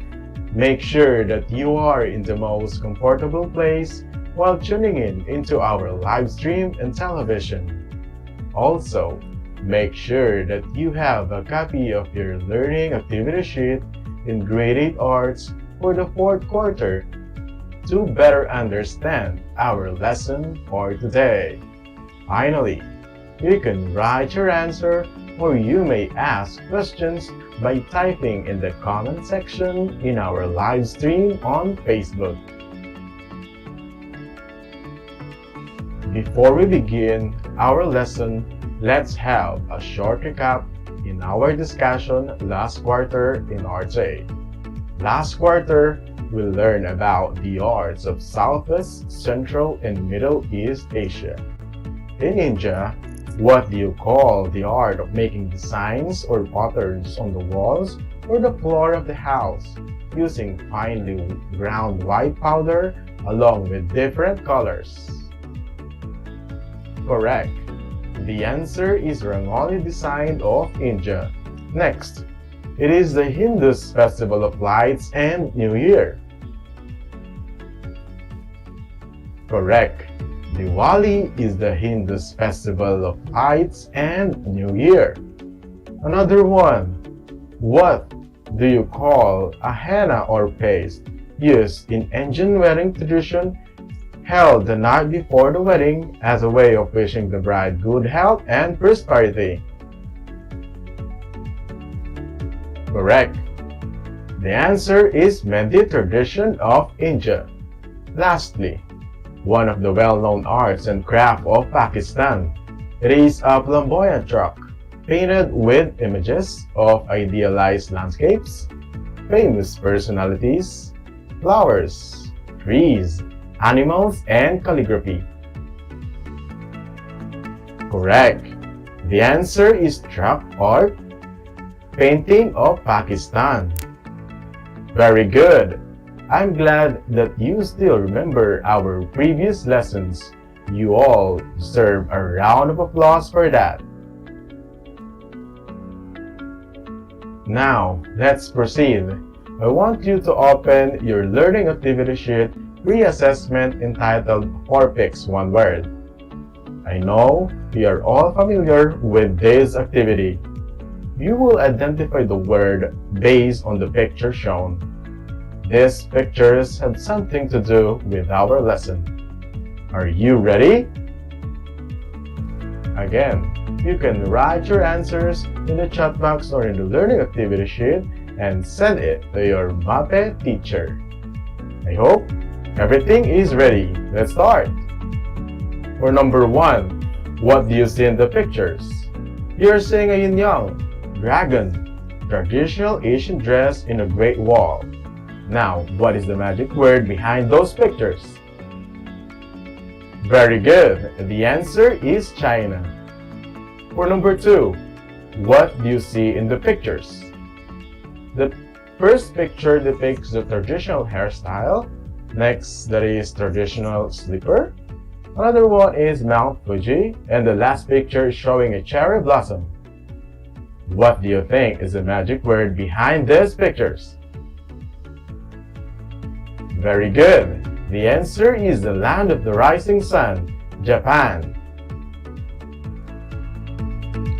For number 3, what do you see in the pictures? The first picture depicts a shadow puppet. Next, that is Komodo dragon. Another one is popular beach island. And the last picture is showing a symbolic flag with a red and white color in it. What do you think is the magic word behind these pictures? Very good. The answer is wonderful Indonesia. For number 4, what do you see in the pictures? The first picture depicts a river market. Next, there is a traditional shadow puppet play. Another one is an elephant. And the last picture is a traditional farmer hut. What do you think is the magic word behind these pictures? Very good. The answer is amazing Thailand. In the last picture, what do you see and observe? You're seeing a stage, popcorn, a mask, and a ticket. What do you think is the magic word behind these pictures? Very good. The answer is theater. Now, we will combine all of the answers on the activity. Do you have a clue of what our discussion is for today? That's right. We will discuss the traditional theater arts of China, Japan, Indonesia, and Thailand. Are you ready to travel and appreciate the theater arts of China, Japan, Indonesia, and Thailand? Okay, let's begin. To start with, China is known for their traditional theater art form, the Peking opera or Beijing opera, which combines music, vocal performance, pantomime, dance, and acrobatics. This started in the late 18th century and became fully developed and recognized by the mid-19th century. During the Qing Dynasty court, it became extremely popular and came to be regarded as one of the cultural treasures of China. Pupils were often handpicked at a young age by a teacher and trained for 7 years on contract from the child's parent. After 1911, training took place in more formally organized schools. Students at these schools rose as early as 5 o'clock in the morning for exercises. Daytime was spent learning the skills of acting and combat, and senior students performed in outside theaters in evening. There are different roles and characters in Peking opera. First, Sheng. Sheng is the main male role in Peking opera. Under the Sheng role, there are 3 classifications. First classification, Xiao Sheng. Actors are often involved with beautiful women by virtue of handsome and young image they project. Second classification, Wu Sheng, is a martial character for roles involving combat. They are highly trained in acrobatics and have a natural voice when singing. Third classification, Lao Sheng, is a dignified older role. These characters have a gentle and cultivated disposition and wear sensible costumes. Next major role in Peking opera, Dan, refers to any female role in Peking opera. Under dance role, there are 5 classifications of role. First, Lao Dan, old woman. Second, Wu Dan, a martial woman. Third, Zhao Madan is a young female warrior. Fourth, King Yi is a virtuous and elite woman. Lastly, Wadan is a vivacious and unmarried woman. Third major role in Peking opera, Jing, is a painted-faced male role that plays either primary or secondary roles. This type of role entails a forceful character, which means that a Jing actor must have a strong voice and be able to exaggerate gestures. The red color denotes loyalty and goodness, white denotes evil, and black denotes integrity. Fourth major role in Peking opera, Chou, is a male clown role. The Chou usually plays secondary roles whose name also means ugly. It reflects the traditional belief that the clown's combination of ugliness and laughter could drive away evil spirits. When it comes to the stage of Peking opera, the action on stage is usually visible from at least 3 sides. Stages were built above the line of sight of the viewers, but some modern stages have been constructed with a lighter audience setting. Stage is divided in 2 parts by an embroidered curtain called xiaoju. The costume in Peking opera is called xingfu. It is popularly known as shifu in Chinese. The origins of Peking opera costumes can be traced back to the mid-14th century. The costumes enable the audience to distinguish a character's sex and status at first glance, if noble or humble, civilian or military, officials or private citizens. It also gives expressions to sharp distinctions between good and evil, or loyal and wicked characters. That's all for Peking Opera of China. Now, let's proceed to Japan.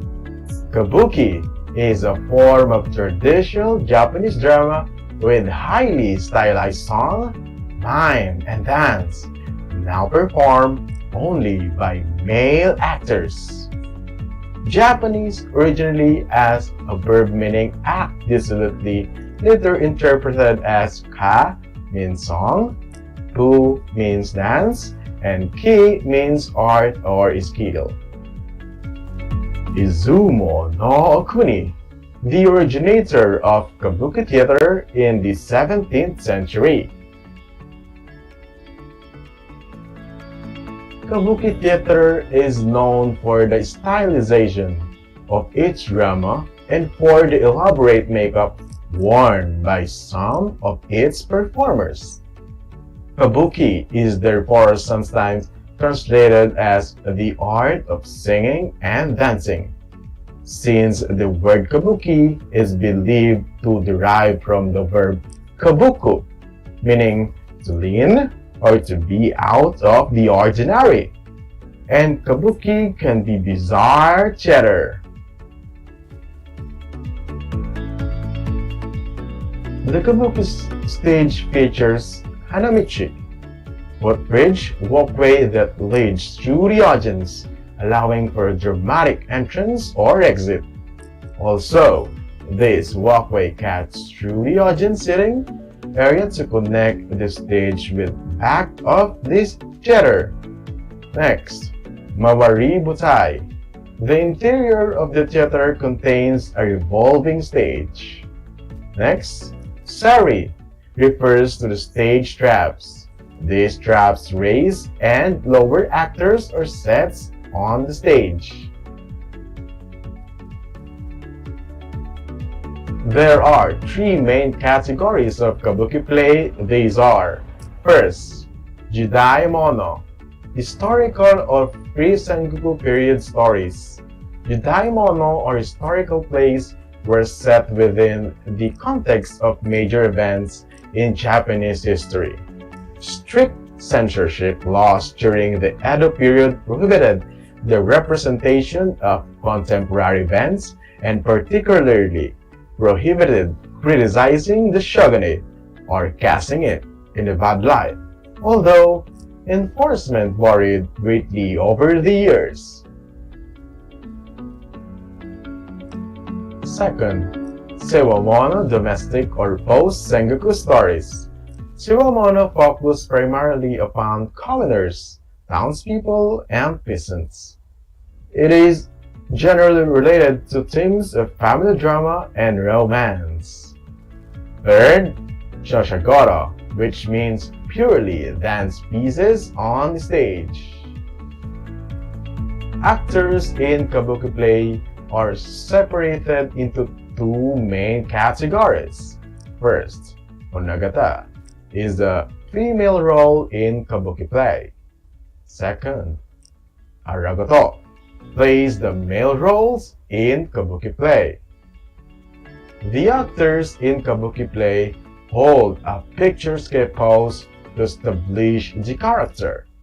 That pose is called mie, one of the major elements of kabuki play. It involves stretching the legs wide apart, positioning his body visible to the audience, wiggling his head to draw attention to his face, and he moves his eyes in exaggerated manner, then freezes. Makeup is also one of the most iconic parts of kabuki.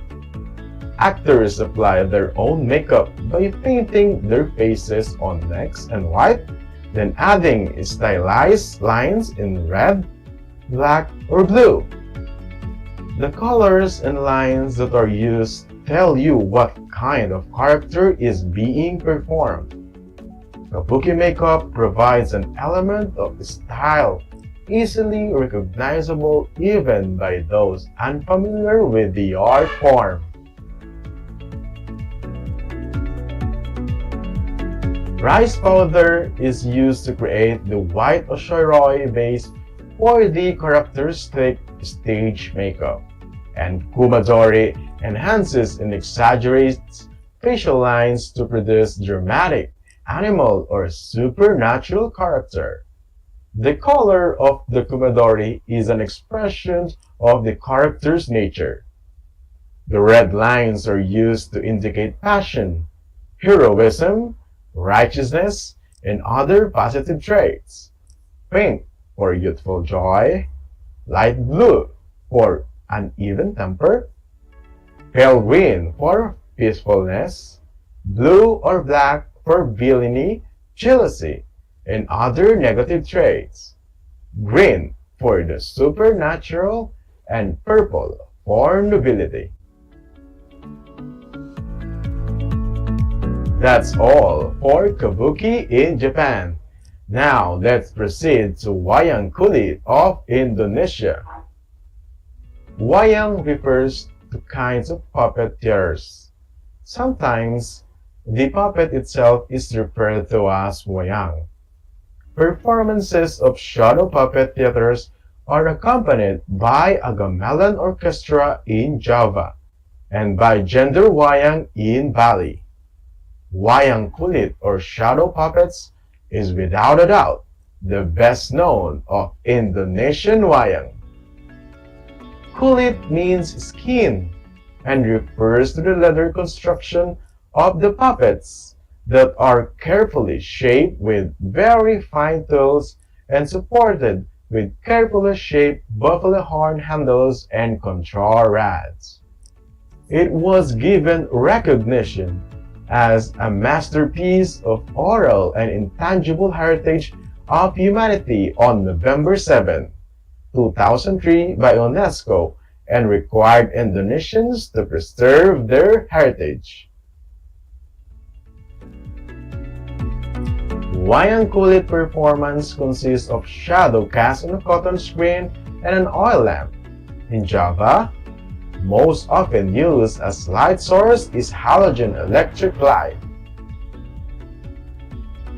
The handwork in making a wayang kulit figure.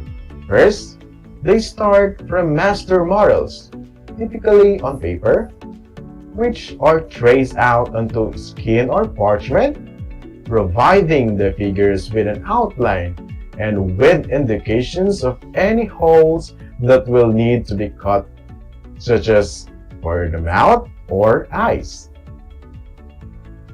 Second, the figures are then smoothed, usually with a glass barrel, and primed. The structure is inspected and eventually the details are worked through.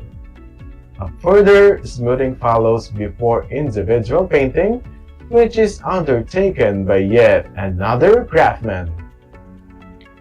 Finally, the movable parts, upper arms, lower arms, with hands, and other associated sticks or manipulations are mounted on the body. That's all for Wayang Kulit of Indonesia. Now let's proceed to Thailand's shadow puppet theater. Nang shadow puppet was one of the public entertainment in south of Thailand. It is still very popular at village festivals, temple fires, and celebrations such as marriages. Its characters are made from intricately cut out and articulated shapes of leather. They are delicately colored, but this does not show during a performance, as the puppets appear only in shadow against a white sheet, with light shining through from behind. They are manipulated with rods that control movements of the arms and legs. On the performance of Nang's shadow puppet play, there are hundreds of different characters, each with distinctive shadow, but the show will almost always include a clown, funny old man, scatterbrained old woman, and rather stupid yokel, who are all great favorites with the fun-loving audiences. Mr. Susart Sapsin, one of the most popular shadow puppeteers of Thailand. He is a man of many talents. He is not only an expert in the craft of making the puppets, but he is also an award-winning writer and poet. Nang recites tales of the gods and contemporary people through stories of love, current events, and tradition. The shadow puppets used in Nang represent the norms and the morals of Thai society. Themes commonly seen in Nang performances include family conflict, fantastic adventures of wandering hero, star-crossed lovers and romantic tales, hermits teaching magic to their apprentices, and abandoned children seeking lost loved ones. The Nang attempts to relate to the audience the importance of Thai values and ideologies in changing world. However, the mystical and historical events remain fundamental in all performances. That's all for today's lesson. I hope you had fun learning these topics. Now, I want you to pay attention to the guide question portion in the learning activity sheet and get ready with your pen because I will assess your learning based from our lesson today. You can write your answer on the chat box on a clean sheet of paper and send it to your Muppet teacher. Are you ready? Okay, let's begin. Question number 1. It is an Asian traditional theater that combines music, vocal performance, pantomime, dance, and acrobatics. Question number 2. It is the shadow puppet play of Indonesia consisting of shadow cast on cotton screen and an oil lamp. Number 3. It is a form of traditional Japanese drama with highly stylized song, mime, and dance now performed only by male actors. Number 4. It is a form of public entertainment in the south of Thailand. It is still very popular at village festivals, temple fires, and celebrations such as marriages. Last question. It is one of the elements of kabuki that the actor holds a picturesque pose to establish his character. I will give you 5 seconds to finalize your answer.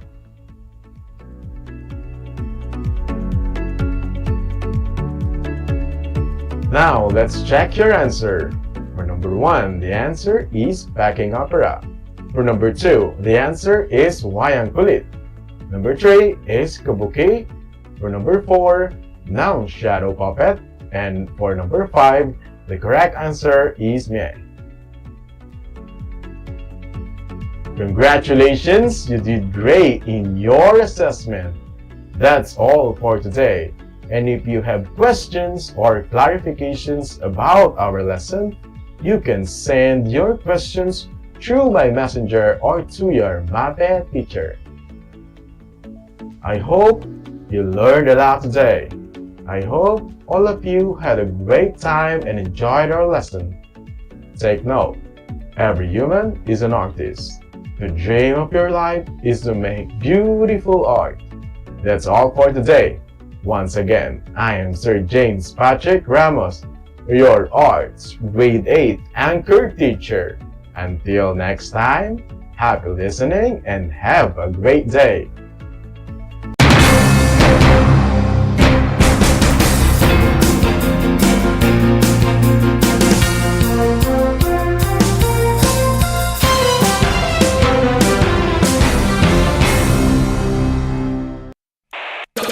kabahagi mo. Radyo Pilipino.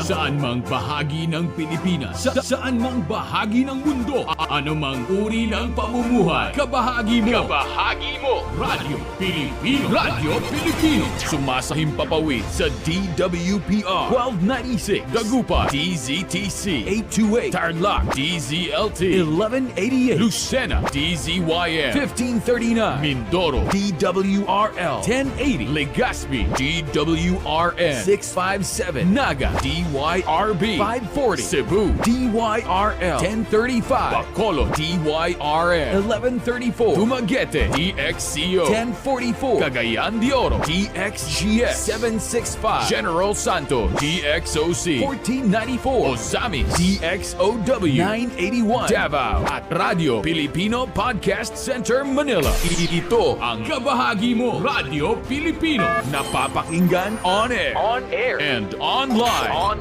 sa buong mundo sa pamamagitan ng www.radiopilipino.com.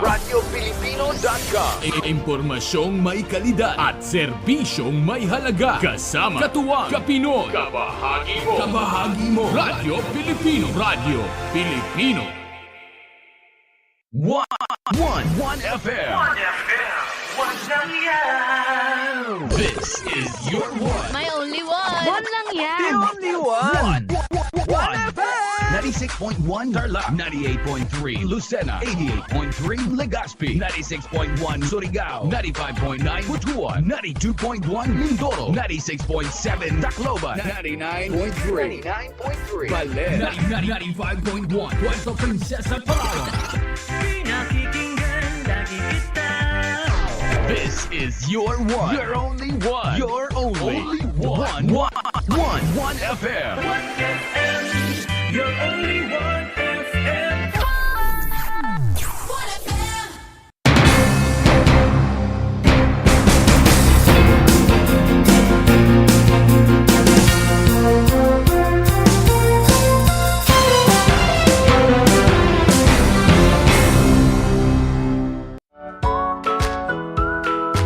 How are you today? Hello, everyone. Hello, learners of Tarlac. Good morning, Math Talino Grade 4 learners. Welcome to Aral TarlakHenyo Here on RTV Tarlac Channel 26. Simulcast over DCTC. Radyo Pilipino Tarlac. I'm Sir Glenn, your teacher broadcaster. Broadcasting live here at Paniki Tarlac. Remotely here in Concepcion, Tarlac. Live here at Barangay Pedro Elquines, Mayantok, Tarlac. Broadcasting live from Ramos National High School. Your anchor teacher today for grade 9 mathematics. your partner in education this time of pandemic.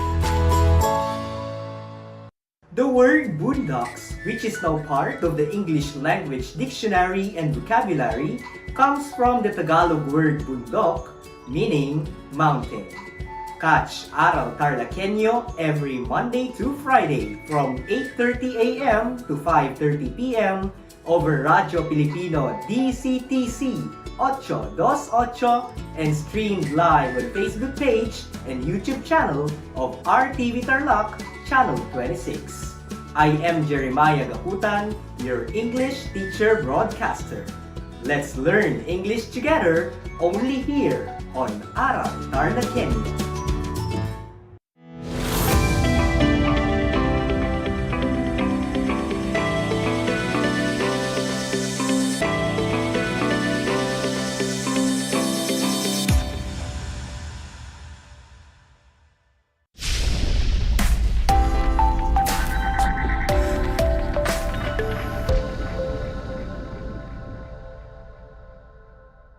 Good afternoon, everyone, especially to our grade 9 learners.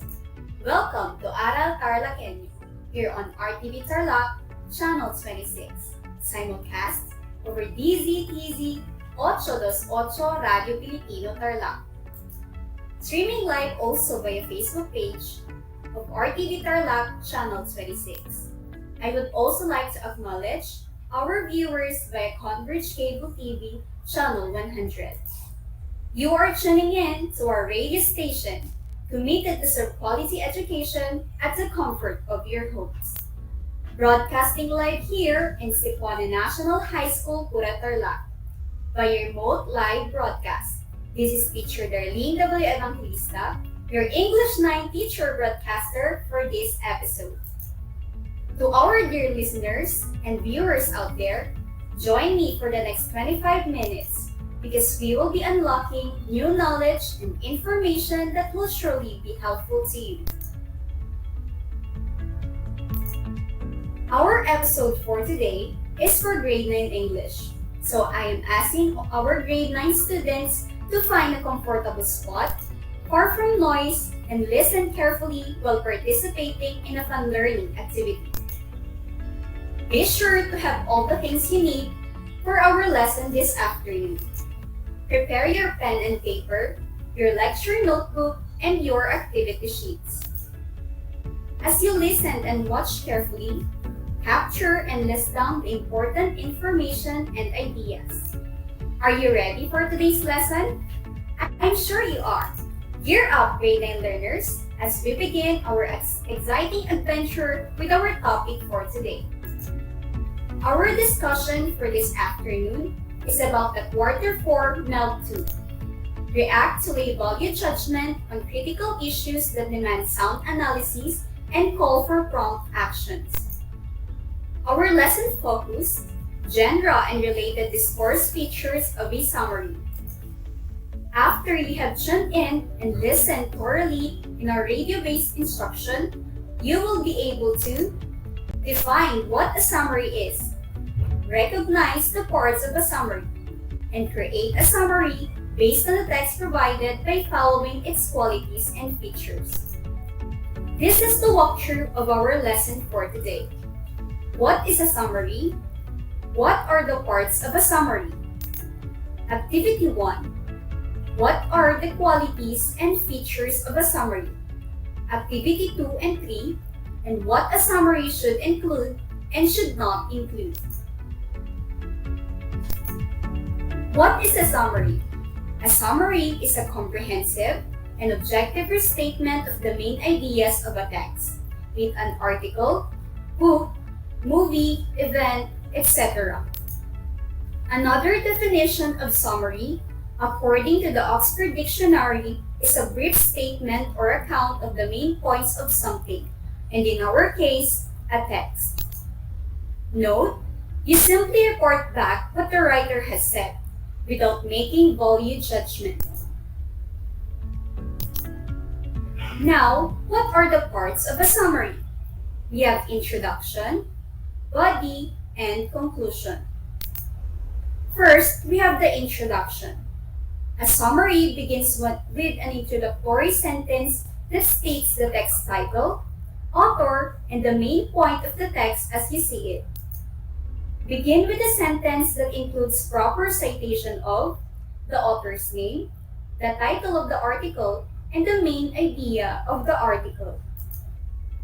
Next, we have the body. It introduces the main ideas of an article. The body is where the main ideas are developed, sources are brought in to support them, and the overall argument is made. Each paragraph within the body should revolve around one major idea and follow the basic guidelines of a paragraph. We have topic sentence, idea, support, and wrap up. The body paragraph should cover the main supporting arguments and the evidence that the author has used to defend them. Lastly, we have the conclusion. It summarizes the main idea and the underlying meaning of the article. Conclusions wrap up or tie together everything that's been said and give you a final chance to lay out your main ideas before the reader. For writing, in which summary is the sole purpose, here are some ideas that will help you write your conclusion. Number 1. Are there any connections or loose ends to tie up and will help your reader fully understand the points being made in this text? This is the place to put those. Number 2. This is also a good place to state or restate the things that are most important for your readers to remember after reading your summary. Number 3. You may want to simply paraphrase the author's concluding section or final main idea. Now, let's see if you understand the definition and the parts of a summary. Let's have Activity 1. Activity 1. Name it right. Directions. Read the statements carefully. Identify what is described by writing the letter corresponding to your answer in the space provided before each number. Or you may comment your answers here in our live broadcast. Here are the choices. A. Summary. B. Introduction. C. Body. And letter D. Conclusion. Listen carefully as I read the statement twice, and I will give you 5 seconds to answer each statement. Let's have number 1. It is a comprehensive and objective restatement of the main ideas of an article, a book, movie, event, etc. Number 1. It is a comprehensive and objective restatement of the main ideas of a text, an article, book, movie, event, etc. What is your answer? Very good. The correct answer is letter A, summary. Number 2. It introduces the main ideas of an article. Number 2. It introduces the main ideas of an article.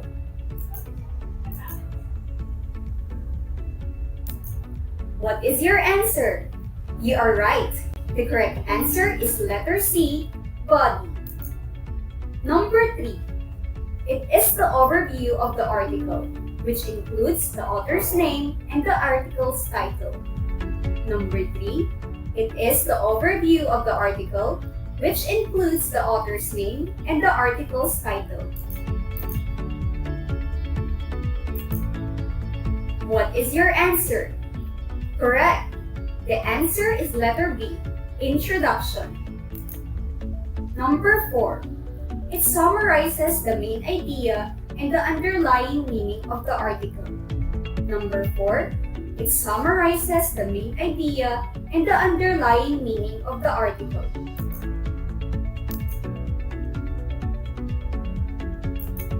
What is your answer? Very good. The correct answer is letter D, conclusion. Did you get all the correct answers? Impressive, grade 9 learners. You did a good job in identifying what is being described in each statement.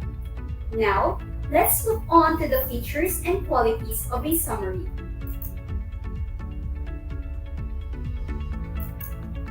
So what are the features of an effective summary? An effective summary captures the most important information. An effective summary is highly readable. An effective summary can stand on its own. An effective summary is faithful to the original, and an effective summary is as concise as possible. Now, let's have the qualities of a summary. A good summary should be comprehensive, concise, coherent, and independent. A summary must be comprehensive. You should isolate all the important points in the original passage and note them down in a list. Review all the ideas on your list and include in your summary all the ones that are indispensable to the author's development of her or his thesis or main idea. A summary must be concise. Eliminate repetitions in your list, even if the author states the same points. Your summary should be considerably shorter than the source. You are hoping to create an overview, therefore, you need not include every repetition of a point or every supporting these details. Next, a summary must be coherent. It should make sense as a piece of writing in its own right. It should not merely be taken directly from your list of notes or sound like a disjointed collection of points. Next, a summary must be independent. You are not being asked to imitate the author of the text you are writing about. On the contrary, you are expected to maintain your own voice throughout the summary. Don't simply quote the author. Instead, use your own words to express your understanding of what you have read. After all, your summary is based on your interpretation of the writer's points or ideas. However, you should be careful not to create any misinterpretation or distortion by introducing comments or criticisms of your own. To those who just tuned in, you are listening to Aral TarlakHenyo here on RTV Tarlac, Channel 26, simulcast over DZTZ 828 Radio Filipino Tarlac, and via RTV Channel 26 Facebook Live and Converge Cable TV Channel 100. This is Ma'am Darlene W. Evangelista, your teacher broadcaster in English on the topic Features of a Summary. Now, let's apply what you have learned about the features and qualities of a summary. Let's have activity number 2. Activity 2. Some are true and some are not. This is the direction. Write true if the statement is correct and false if otherwise. You may comment your answers here in our live broadcast. Number 1. An effective summary can stand on its own. Number 2. An effective summary captures the less important information. Number 3. An effective summary is as wordy as possible. Number 4. A summary must be coherent. And number 5. A summary must be comprehensive. I will give you 30 seconds to answer this.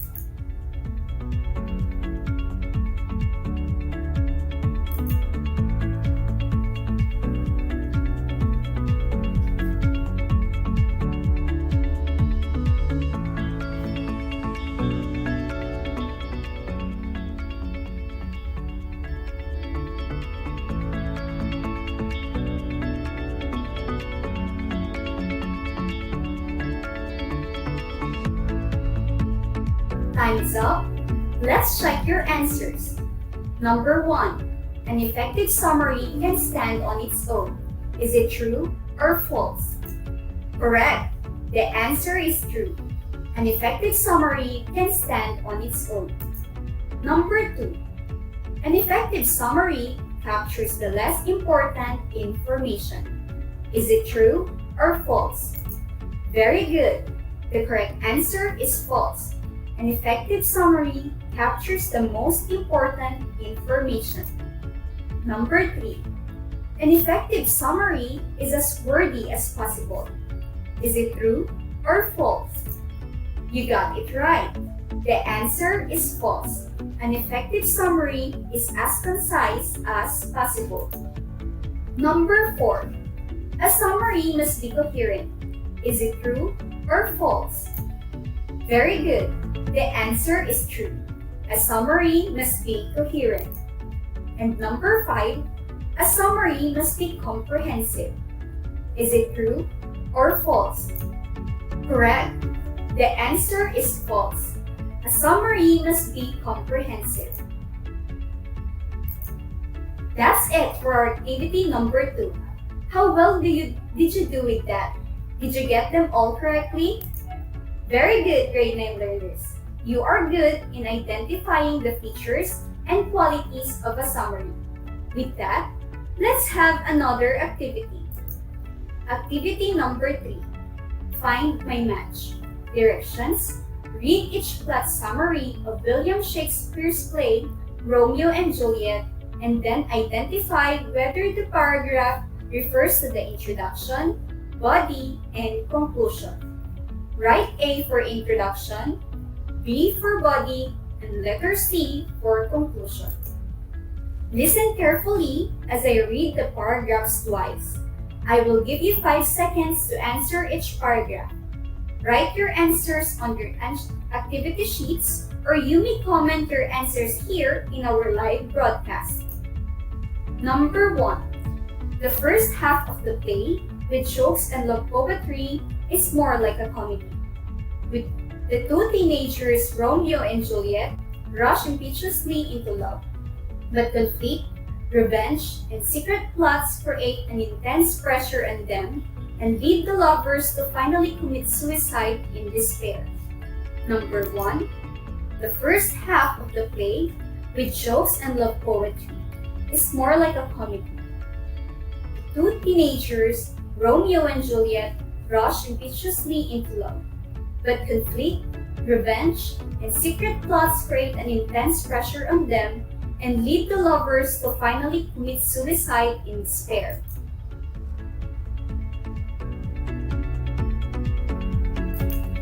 What is your answer? Very good. The correct answer is letter B, body. Number 2. Shakespeare's play, Romeo and Juliet, is the world's most famous romantic tragedy. In this play, a long-lasting dispute between the Montague and Capulet family from the city of Verona causes the death of Romeo and Juliet. Number 2. Shakespeare's play, Romeo and Juliet, is the world's most famous romantic tragedy. In this play, a long-lasting dispute between the Montague and Capulet family from the city of Verona causes the death of Romeo and Juliet.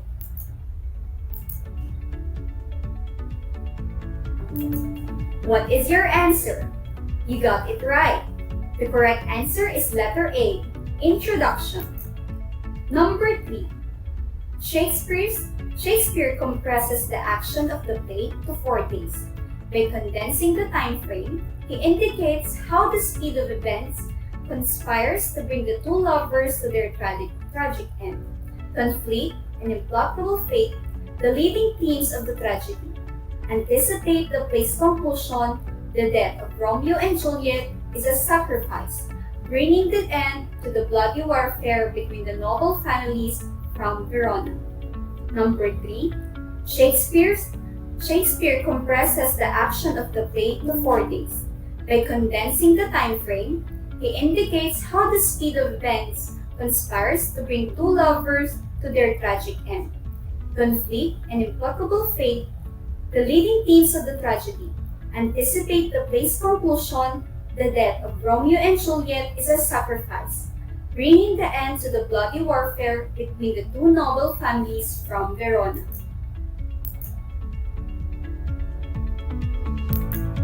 What is your answer? Correct. The answer is letter C, conclusion. Good job, grade 9 learners. Now, for you to be able to write a good summary, always remember this.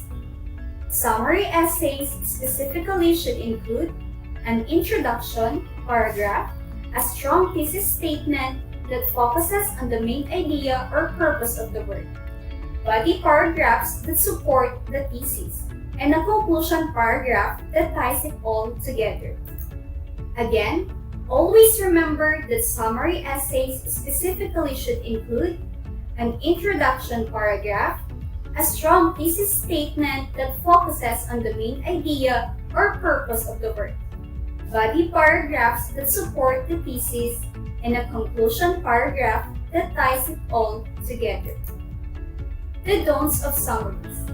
Summaries should not go into excessive details beyond the main ideas in the work. Summaries should not use examples, illustrations, or personal stories. Summaries should not include opinions about what you are summarizing. Summaries should not include lengthy quotes from the text. Summaries should not include phrases like "this work is about" or the awkward phrasing. Our lesson in English 9 has just ended. To add more spice, you may now start working on the activity number 4 by simply following the instructions. Directions: read the text provided below and create a summary. You make your own summary and be guided by the rubric for assessing your output. The article is entitled "What Global Warming Has in Common with COVID" by Thomas J. Phillipson. Here is the rubric that will help you use to grade your summary. We have 4 categories. We have content, organization, style. Under style, we have clarity and conciseness, and we have convictions. For content, 5 points if the summary includes only the most important information in the article.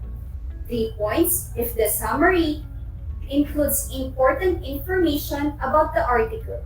And 1 point if the summary includes some information from the article but includes some ideas that are not important. For organization, 5 points if the summary is well organized. It reflects the structure of the text. 3 points if the summary is organized and it shows an awareness of the form of the text.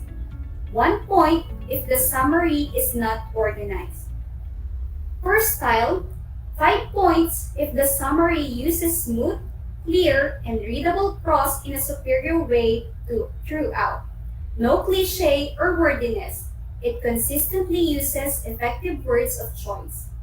3 points if the summary uses smooth, clear, and readable prose in a superior way throughout most of the paper. Few clichés and occasional wordiness. It consistently uses generally appropriate words of choice. 1 point if the summary lacks smooth, clear, and readable prose. It contains cliché and wordiness. It consistently uses generally ineffective words of choice. For convictions, 5 points if the summary is free from punctuation, spelling, or grammar errors. 3 points if there are 2 to 4 punctuations, spelling, or grammar errors. And 1 point if there are 5 and above punctuations, spelling, or grammar errors. Be guided with this rubric as you write your summary. If you have questions, please feel free to send me a message on my mobile number 0977-326-1132. I will repeat 0977-326-1132, and I'll address your concern right away. That's it for this episode. You really did a good job, grade 9 learners. I hope you learned something today. Before we end our session, let me share with you a quotation from Benjamin Franklin. It says, "An investment in knowledge pays the best interest." So dear learners, continue to strive learning new things because it will always pay off in the end. See you next episode on Thursday, May 26, 2022 at exactly 3 p.m. as Teacher Jeremiah Gaputan will discuss the topic Summary Language. Until our next learning discovery, only here in Aral TarlakHenyo, here on RTV Tarlac, Channel 26, simulcast over DZTZ 828 Radio Filipino Tarlac. This has been your teacher broadcaster, Darlene W. Evangelista. Stay safe and God bless everyone.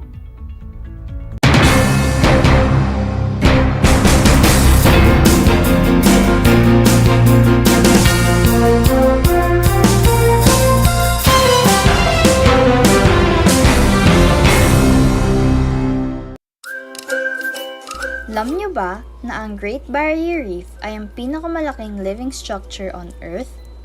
Matatagpuan ito sa baybayin ng Queensland sa Australia.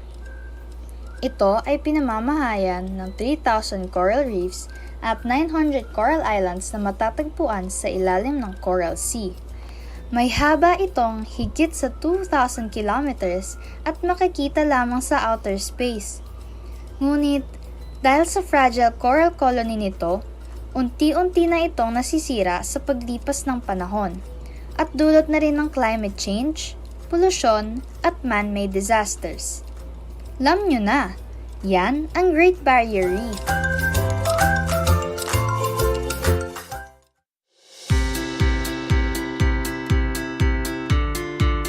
Upang matugunan ang mga kinakaharap na pagsubok ng mga guro at mag-aaral sa gitna ng kasalukuyang pandemya, nagsanib tulong sina Congressman Charlie Cojuangco ng unang distrito ng Tarlac, DEPED Region 3 Regional Director Dr. May B. Eclar at Tarlac Schools Division Superintendent Dr. Ronaldo Poson para sa isang napapanahong proyekto na tinaguriang Project Shine, Aral TarlakHenyo.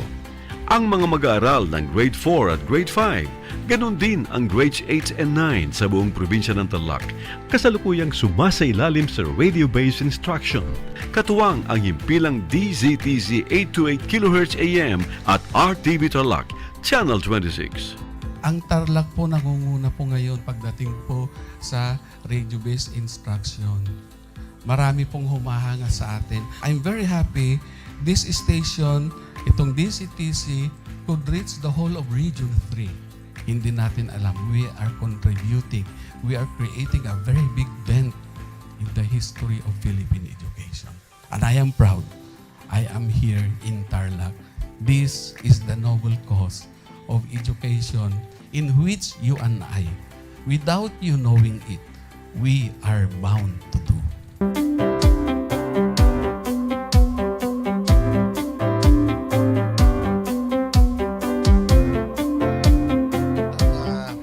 Project natin na Project Shine is a natural consequence dahil sa nangyari sa buong mundo. Let's continue to work together. I think it's very Filipino to practice bayanihan in anything or most of the things that we do. And this is a manifestation of that. No? We have private sector, we have DEPED, we have local government, all working together. And I hope the parents of some of these children, especially the parents that did not graduate from school or hindi nakapag-aral nung sila ay bata, sana naman gamitin na nila itong opportunity na mag-schooling na rin sila kasama ng mga anak nila para mag-bonding pati ang mga magulang sa mga bata. I look at this as doing God's work. Diba? So if you do God's work, it feels right. It's righteous. It's for good, not for evil. Good morning and happy learning, grade 4. Welcome to Aral TarlakHenyo here on RTV Tarlac, Channel 26. Simulcast over DZTZ 828. Radio Filipino Tarlac. I am Teacher Mercy Pacheco Bognot. This is Alistair Aidatu.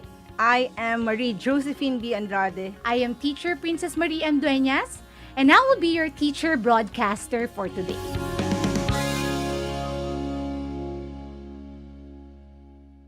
Alam niyo ba na ang gitnang Luzon ay tinaguri ang banga ng bigas ng bayan at kamalig ng palay ng Pilipinas dahil dito nagmumula ang malaking produksyon ng bigas sa ating bansa. Ito ay binubuo ng mga lalawigan ng Aurora, Bataan, Pampanga, Nueva Ecija, Zambales at Tarlac. Ugaliin nating manood ng Aral TarlakHenyo Lunes hanggang Biyernes alas 8:30 ng umaga hanggang alas 5:30 ng hapon. Ako si Binibining Pia Isrin Capiral, ang inyong teacher broadcaster sa Araling Panlipunan dito sa Project Shine Aral TarlakHenyo. Lagi nating tandaan ang pag-aaral ng Araling Panlipunan ay tungo sa daan ng pagiging makadiyos, makakalikasan, makatao at makabansa.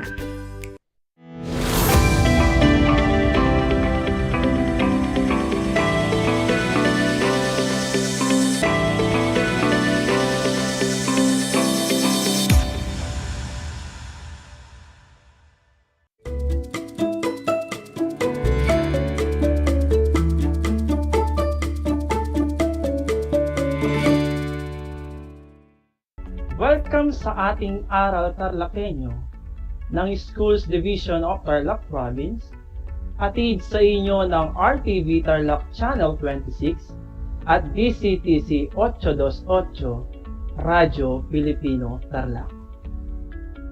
Isang malusog at ligtas na hapon, kabataang TarlakHenyo. Narito na naman tayo, nagsisikap at nagpupunyagi upang maging makadiyos, makatao, makakalikasan, at makabansa. Kumusta na kayo mga grade 9 ETCO learners?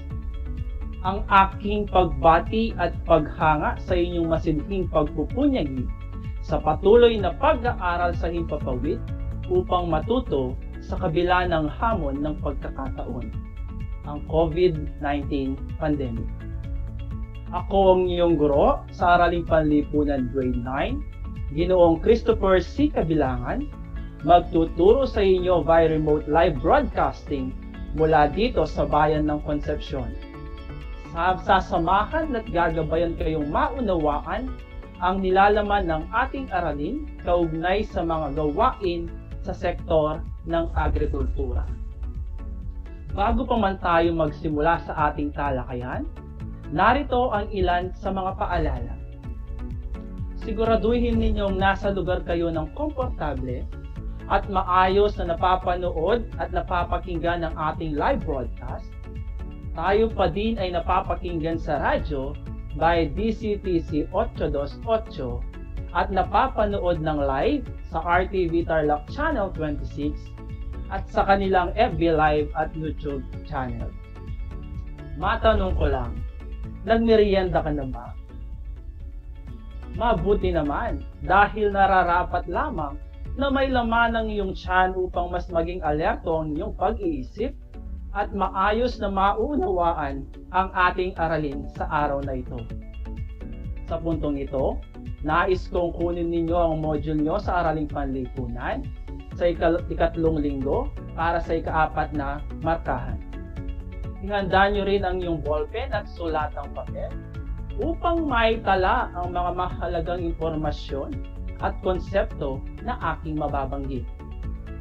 Ang ating paksang aralin ay patungkol sa mga gawain sa sektor ng agrikultura. Bago tayo magsimula sa ating paksa ngayong araw, ay alalahanin muna natin ang naging aralin noong nakaraang episode. Natatandaan niyo pa ba? Magaling!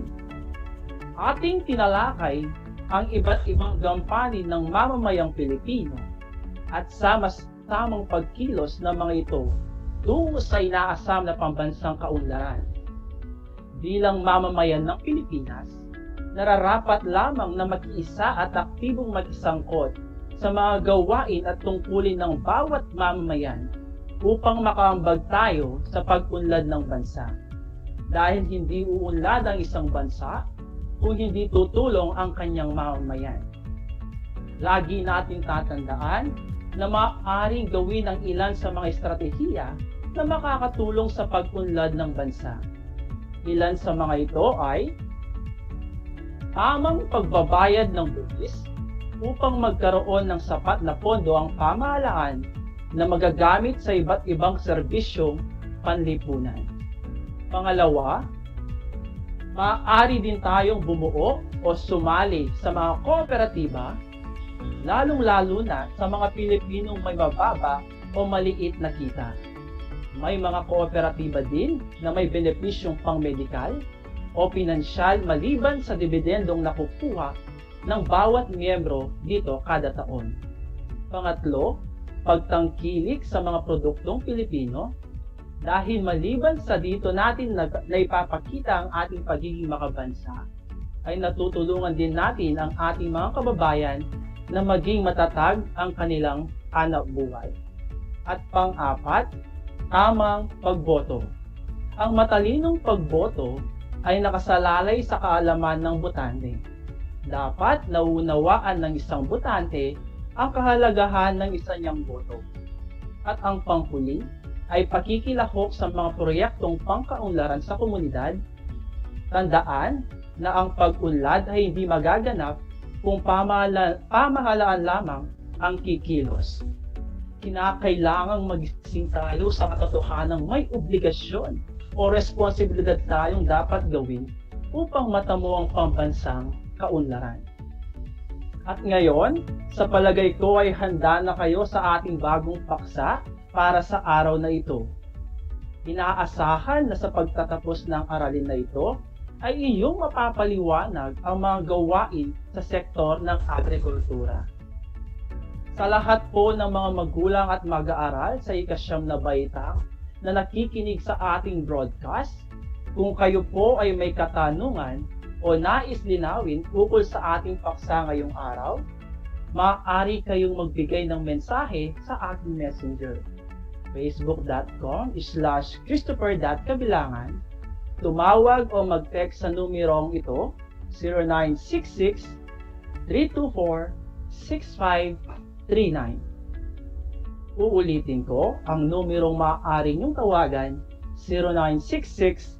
0966-324-6539. Bago tayo magsimula sa ating paksang aralin, ating subukin ang iyong paunang kaalaman sa ating paksa. Ihanda ang iyong papel at ballpen at piliin ang pinakaangkop na sagot sa aking mga katanungan. Handa na ba kayo? Magaling! Unang tanong, ang sektor ang itinuturing na galugod ng ekonomiya dahil ito ang nagtutustos sa pangunahing pangangailangan ng mga mamamayan. A. Industriya, B. Paglilingkod, C. Agrikultura, D. Publikong sektor. Kung ang sagot mo ay C. Agrikultura, tama ka. Ikalawang tanong, karamihan sa mga Pilipino, lalo na ang nasa probinsya, ang umaasa sa agrikultura para mabuhay. Alin sa mga sumusunod ang bumubuo sa sektor na ito? A. Paggugubat, pagmimina, pangingisda, paghahayupan. B. Pangingisda, paggugubat, pagmamanufaktura, paghahayupan. C. Pagmimina, paghahalaman, paggugubat, paghahayupan. Letter D. Paghahayupan, pangingisda, paghahalaman, paggugubat. Ang tamang sagot ay letter D. Paghahayupan, pangingisda, paghahalaman, paggugubat.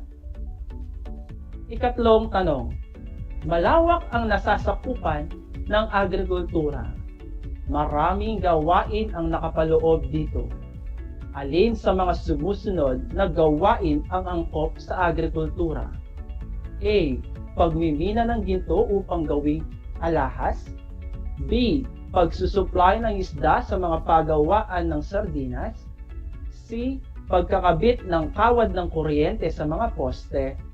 Letter D. Pagtanggap ng mga labada mula sa mga kapitbahay.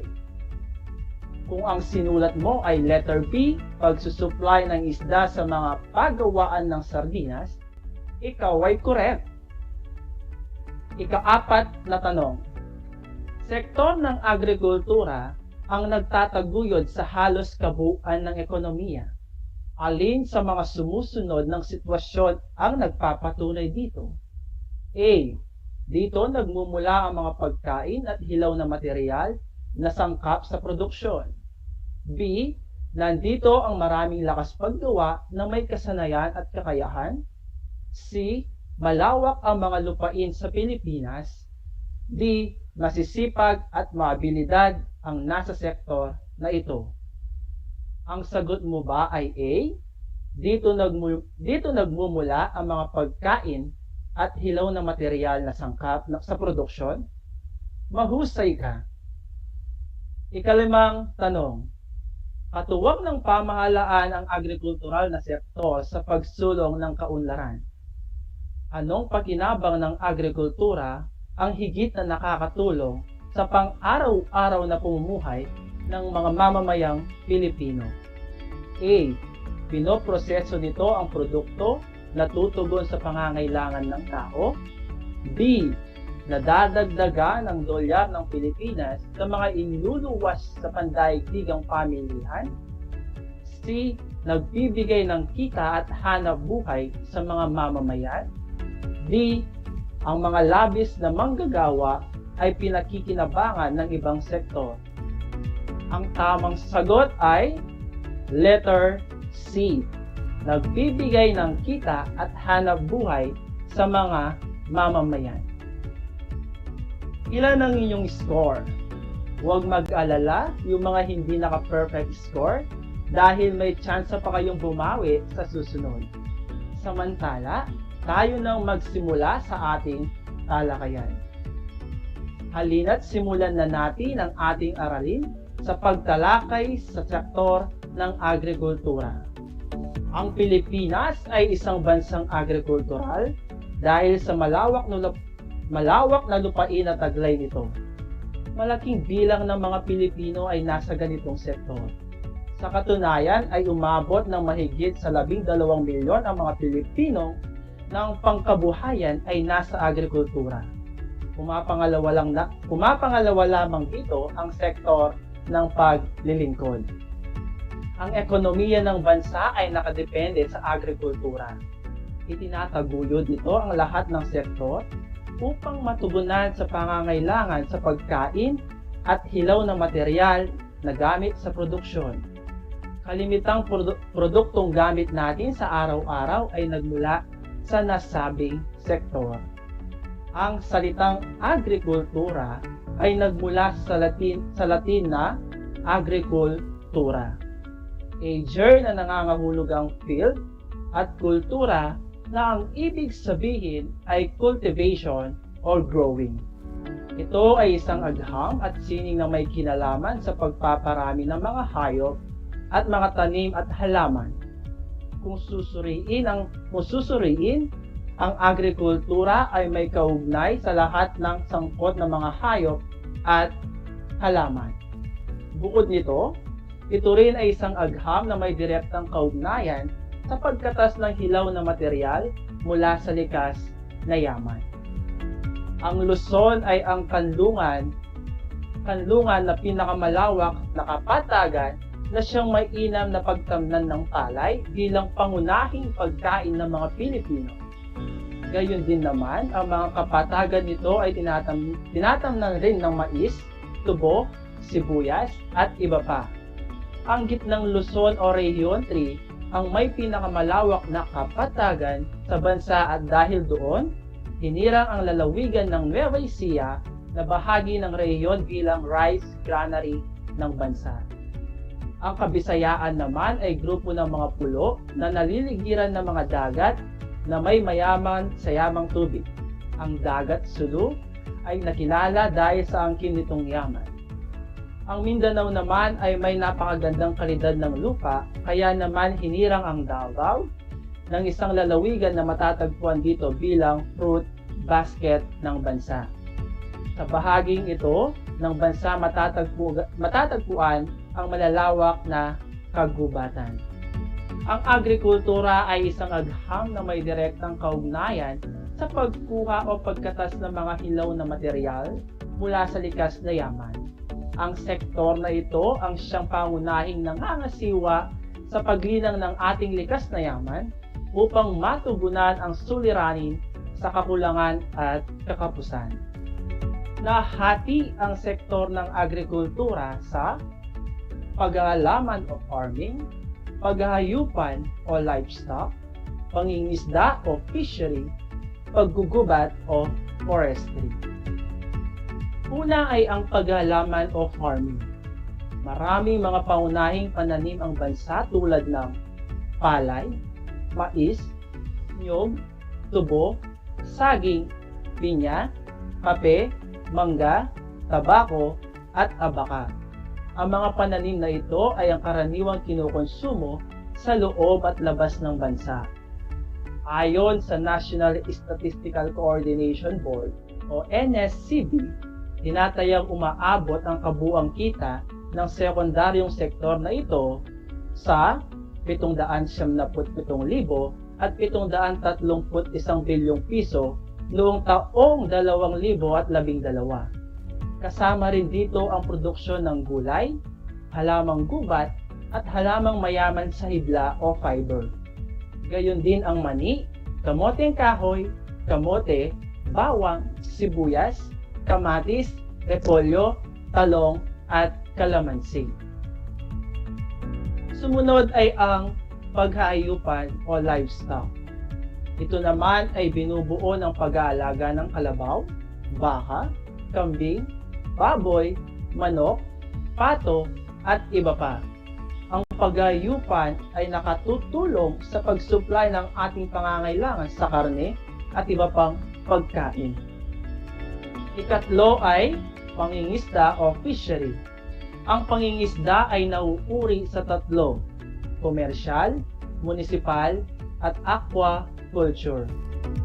Una, komersyal na pangingisda ay tumutukoy sa uri ng pangingisdang gumagamit ng mga bangka na may kapasidad na higit sa 3 tonelada para sa mga gawaing pangkalakalan o pagninegosyo.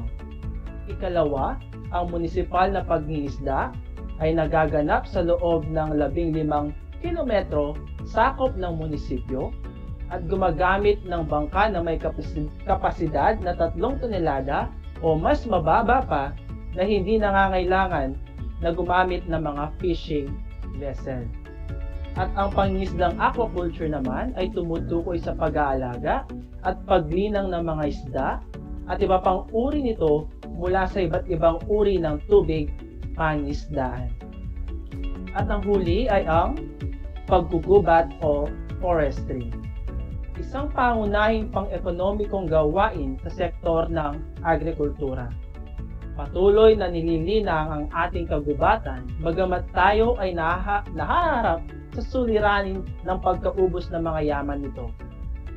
Mahalaga itong pinagkukunan ng plywood, tabla, troso, at veneer. Bukod sa mga nabanggit na produkto, pinagkakakitaan din ang ratan, nipa, anahaw, kawayan, pulot-pukyutan, at dagta ng almasigan. Sa kabuuan, hindi may kakaila na malaki ang kontribusyon ng sektor ng agrikultura sa gross domestic product o yung kabuuang halaga ng lahat ng produkto at serbisyo na nagawa sa ating bansa at gross national income o kabuuang kinita ng mga tao at mga negosyo sa isang bansa. Ngunit kung makikita sa ating talahan na yan, nagkaroon ng maliit na porsyento ng kontribusyon ng agrikultura sa ating bansa taong 2020 at 2021. Marahil dahil na rin sa ating kinaharap hanggang sa ngayon ang pandaigdigang krisis sa kalusugan, ang COVID-19 pandemic. Isama pa ang mga dumaan na malalakas na bagyo sa ating bansa sa taong 2020 at 2021.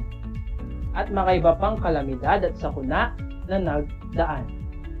At dito muna nagtatapos ang ating talakayan patungkol sa mga gawain sa sektor ng agrikultura. Pero para makasigurado ako na kayo talaga'y nakinig at naunawaan ang ating talakayan, ay magkakaroon tayo ng maikling gawain. Ihanda ninyo ang ballpen at sagot ang papel. Tawagin natin ang gawain ito na larawang suri. Magpapakita ako ng larawan at tukuyin ninyo kung anong sektor ng agrikultura ito kabilang. Handa na ba kayo? Tara, simulan na natin. Sa unang larawan, ang tamang sagot ay paghalaman o farming. Sa pangalawang larawan, ang tamang sagot ay paghahayupan o livestock. Sa pangatlong larawan, ang tamang sagot ay pangingisda or fishery. Sa panghuling larawan, ang tamang sagot ay paggugubat o forestry. Sa ating susunod na talakayan ay ating susuriin ang kahalagahan ng sektor ng agrikultura. Ngunit bago yon, sagutin ang gawain sa pahina 8 ng inyong module na may pamagat na larawan ko, ipaliwanag mo. Suriin ang mga ito at kumpletuhin ang pangungusap. Isulat ang sagot sa puwang na makikita sa chart. Isulat ang inyong sagot sa malinis na bond paper. Nasa ibaba din ng ilustrasyon ang rubric upang kayo ay magabayan sa inyong gagawing pagpapaliwanag. Maaari niyong kunan ng larawan gamit ang inyong cellphone ang inyong gawain at isumite ito sa Facebook Messenger ng inyong guro sa AP. Sa mga walang access ng internet, maaaring ipasa inyong activity sa inyong mga paaralan sa itatakdang pagsasauli at pagkuha ng module. Inaasahan ko na kayo ay natuto sa ating talakayan sa araw na ito. Muli, ako ang iyong guro sa Araling Panlipunan 9, Ginoong Christopher C. Kabilangan, mula dito sa Benigno S. Aquino National High School, na nagsasabing ang pag-aaral ng Araling Panlipunan ay daan sa pagiging makadiyos, makatao, makakalikasan, at makabansa. Hanggang sa muli,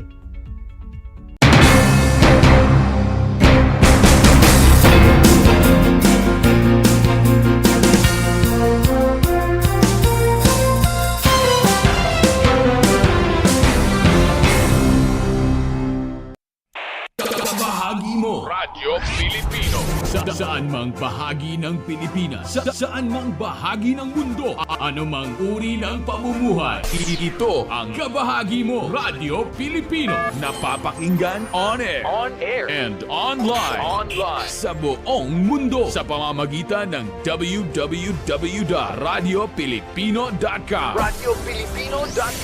Impormasyong may kalidad at serbisyong may halaga, kasama katuwang Kapinoy.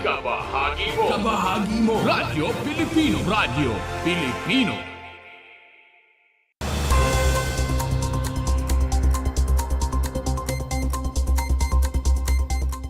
Inilunsad kamakailan ng DEPED Tarlac Province ang Project Suliap o Sustaining Unequivocal Love of the Youth Toward the Achievement of the Province alinsunod sa Division Memorandum No. 200 Series of 2023. Ang Project Suliap ay isang division-initiated project bilang suporta sa pagdiriwang na ika-150th founding anniversary ng Tarlac Province na naglalayong tugunan ang pagbaba ng kamalayan ng mga mag-aaral ng TarlakHenyo tungkol sa kanilang historical at cultural heritage, kasama ng mga nagawa ng lalawigan sa paglipas ng mga taon. Ipinakita ng mga elementary, junior, and senior high schools ng division ang kanilang suporta sa paglunsad at implementasyon ng Project Suliap sa pamamagitan ng pagsagawa ng mga school-based activities.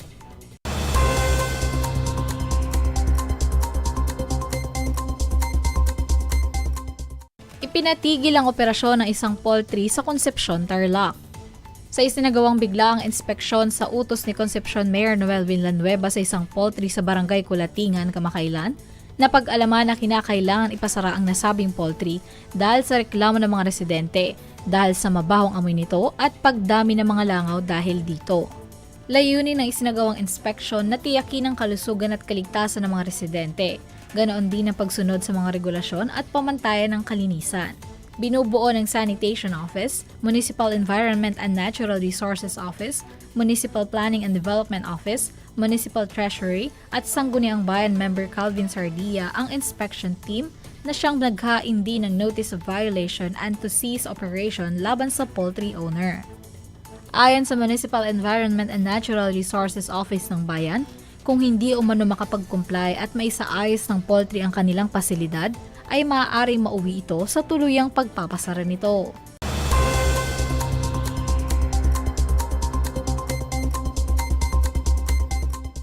Inilunsad kamakailan sa Kamiling Public Market sa Kamiling Tarlac ang Paleng QRPH Plus sa pangunguna ni BSP Deputy Governor Honorable Bernadette Romulo Puyat, Tarlac Province Vice Governor Carlito Casado David, Kamiling Mayor Erlon Clemente Agustin at iba pang mga local officials. Ang Paleng QRPH program ay binubuo ng Bangko Sentral ng Pilipinas at ng Department of Interior and Local Government na may layunin na buuin ng digital payments ecosystem sa bansa sa pamamagitan ng pagsusulong ng cashless payments sa mga pampublikong pamilihan at lokal na transportasyon, partikular sa mga tricycle. Ipinaabot naman ni Tarlac 1st District Congressman Jaime D. Cuangco ang kanyang pagbati para sa programang ito, partikular para sa Kamiling Tarlac sa pamumuno ni Mayor Erlon Agustin.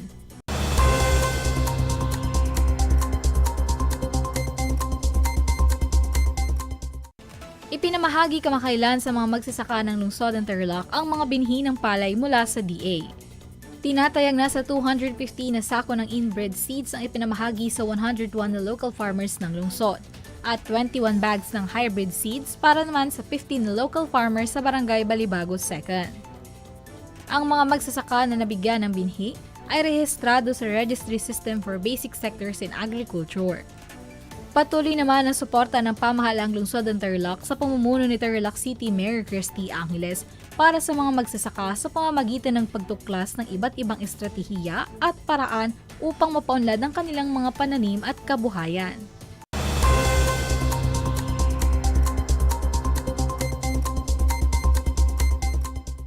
Makakatanggap ng sapatos mula kay Paniki Mayor Max Rojas at Vice Mayor Ben Rojas ang mga batang atleta ng Adwas Elementary School.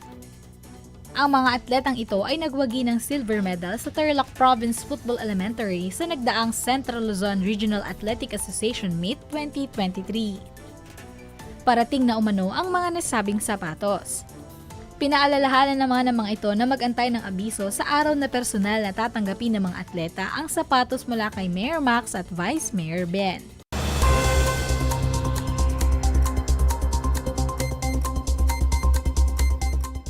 Isang seminar ang inorganisa ng Department of Trade and Industry o DTI Tarlac tungkol sa pagninegosyo para sa mga benepisyaryo ng National Anti-Poverty Commission o NAPC sa Kapas Tarlac. Ang seminar ay naisakatuparan sa pakikipagtulungan ng Negosyo Center ng Kapas sa Kasambayanihan Volunteers sa ilalim ng National Anti-Poverty Commission.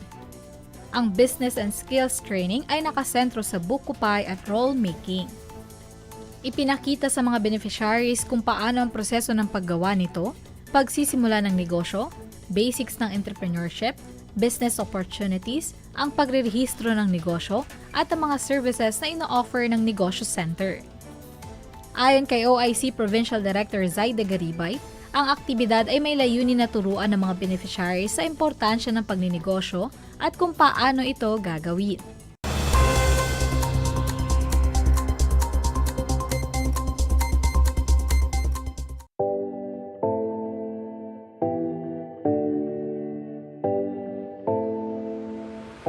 Alam niyo ba na ang 2014 Philippine Basketball Marathon ay ang pinakamahabang basketball match ayon sa Guinness World of Records? Ang laro ay naganap mula March 24 hanggang March 29, 2014 sa Meralco Gym sa Pasig at tumagal ng 120 hours. Ang marathon na ito ay isang fundraising event para sa mga biktima ng bagyong Yolanda. Alam niyo na, yan ang longest basketball match.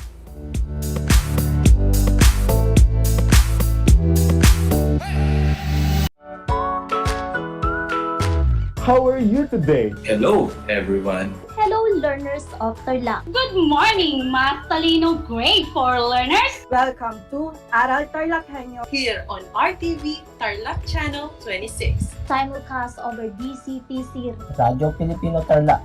I'm Sir Glenn, your teacher broadcaster. Broadcasting live here at Paniki Tarlac. Remotely here in Concepcion, Tarlac. Live here at Barangay Pedro Elquines, Mayantok, Tarlac. Broadcasting live from Ramos National High School. Your anchor teacher today for grade 9 mathematics. your partner in education this time of pandemic.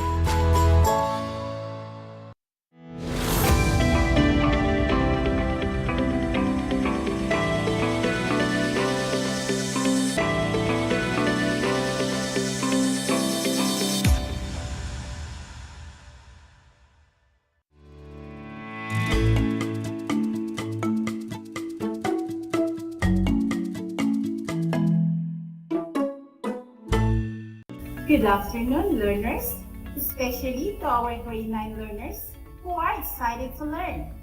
Welcome to Aral TarlakHenyo, here on RTV Tarlac Channel 26. Simulcast over DCTC Radio Filipino Tarlac. Broadcasting live here in Eduardo Cojuangco National Vocational High School, Estacion Paniki, Tarlac. I am Kirsten A. Macamos, your teacher broadcaster for TLE Grade 9. How are you, my dear learners? I hope that you are all safe and doing well and ready for another learning experience. I will be with you for the next 25 minutes. So stay with me until the end of our discussion. Today, let us explore and learn new things and TLE entrepreneurship. We will focus our discussion on the area of home economics entrepreneurship, especially on evaluating a business plan. This time, I want you to prepare your compendium of notes in entrepreneurship, as well as your pen and notebook. Be in a place that you are comfortable watching or listening. And don't forget to take down notes as we go along with the lesson.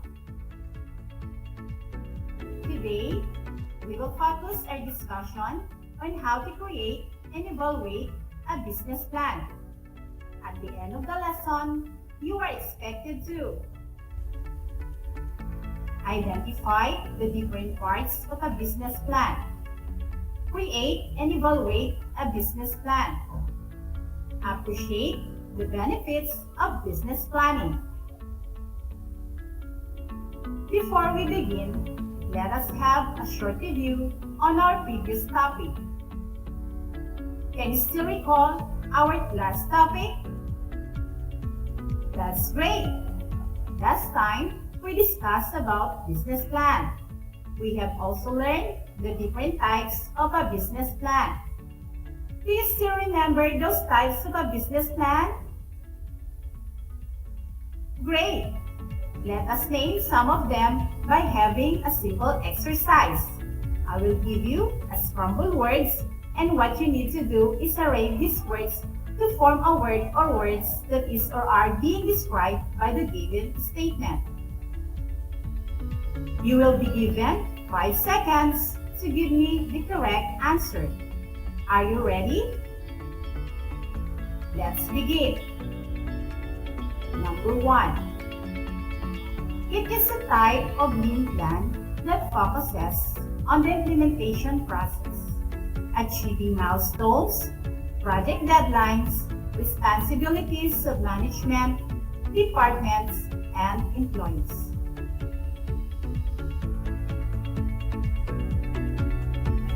Very good! The correct answer is operational business plan. Number 2. It is required if a business is stepping into a new market or introducing a new product or service. Great! The correct answer is feasibility business plan. Number 3. It is a lean business plan that contains details of the strategies and their implementation to achieve the goals and objectives of a company. If your answer is strategic business plan, that is correct. Number 4. It is a lean plan with elements of a standard plan included to seek investors. You are correct. The answer is startup business plan. Number 5. It is drafted when a company is looking to expand its business into a new market.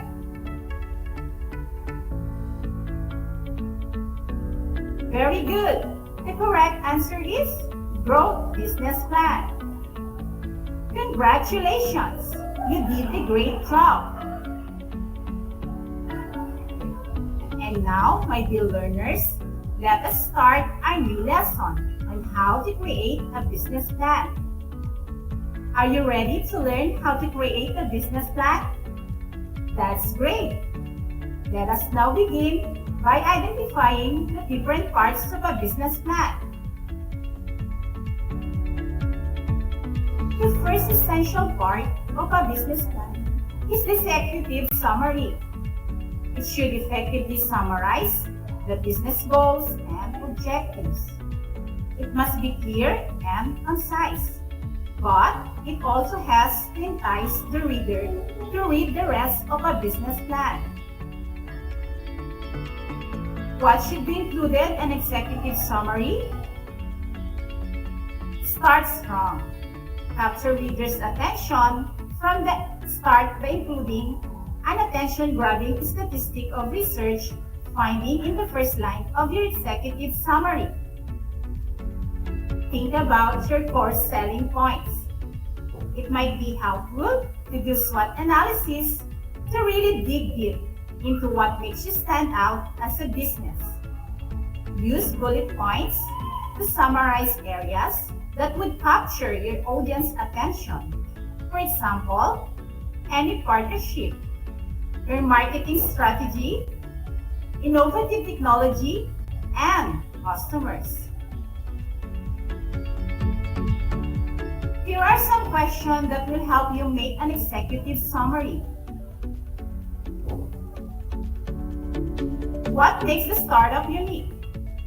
How is the startup qualified to solve the industry's biggest challenges? Executive summary serves an overview of the entire plan. The best startup include the following components.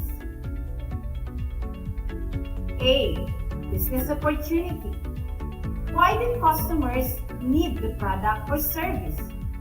What benefits they can get from the product or service you offer? Letter B. Target market. Who will benefit from the product or service? Letter C. Business model. What is the product or service? Letter D. Marketing strategy. How will consumers learn about the product or service? This includes the 4 Ps. Do you have any idea of what is the 4 Ps in marketing strategy? Very good. The 4 Ps means product, price, promotion, and place. Product. It involves the functionality, brand, packages, and services. Price. We have the list price, discounts, bundling, and credit terms. Promotion. In promoting product or service, we can use advertising, sales force, publicity, and sales promotion. Place. We have here the channel, inventory, logistics, and distribution. Letter E. Competition. Who else is fighting for the market? Letter F. Goals. How will the startup revolutionize the marketplace with the product or service? You can use a survey to gather information or data to form your executive summary. The second part of a business plan is the company summary. It is the next critical component of any well-formulated business plan. If this executive summary is designed to intrigue, the company summary is designed to inform. In this section, founders describe when, why, and how they built the tech startup. It is important to give as much detail as possible in this section. The company summary should address the following. Business name. The name a business is known by. It might be the business owner's own personal name, or it might be something entirely different and unique to the business. Business structure. Common structures of business plan includes corporations, partnerships, sole proprietorship, and limited liability company. Location. Look for area where your product or service is in high demand, or where your competition is fairly low. vision. It is a vivid mental image of what you want your business to be at some point in the future, based on your goals and aspirations. Mission statement. It is an action-based statement that declares the purpose of an organization and how they serve their customers. Competitive advantage. Examples of competitive advantage are highly skilled labor, unique geographic location, and ability to manufacture products of the lowest cost. Data founded. All the information that is related to the company, such as sales data, customers' contact information, and supply chain management information. The third part of a business plan is market analysis. Every business plan needs to include a solid market analysis. This section should cover the most important information about product development, customer acquisition strategies, and strategy. The market analysis is the section of the business plan that will require the most time and research. A thorough marketing analysis should answer the following questions. Who are my potential customers? What are my customers' buying habits? How large is my target market? How much are customers willing to pay for my product? What are my competitors' strengths and weaknesses? Let me ask you, my dear learners, what is the fourth part of a business plan? Very good. The fourth part is the management team. This section of your business plan should cover the details of your business management and organization strategy. Introduce your company leaders and their qualifications and responsibilities within your business. You can also include human resources requirements and the legal structure of your company. The management team section should answer the following. Who are the key leaders? What experience do these leaders have? What are the responsibilities and duties to the company? How much are they being paid? Do they have any stake in the company? If you answer very well these questions, I tell you that you can come up with a good management team for your business plan. My dear learners, we are now on the last part of a business plan, where you can locate your financial plan. The financial projection and needs section of your business plan should detail how you anticipate bringing in revenue and the funding you'll need to get started. We have three types of financial statements: the income statement, balance sheet, and the cash flow statement. You should address the following. Sales forecast estimates how much your company plans to sell within a certain time period, like quarter or year. Examples are cost of goods sold, wages, salaries, commissions, rent, repair and maintenance, utilities, and bank charges. Cash flow statement shows actual cash inflows and outflows of a business over a period of time, usually a month or a quarter. The statement compares cash received to cash spending to determine if a business is cash flow negative or positive. Income projections or statement shows profit and losses for a specific period of time.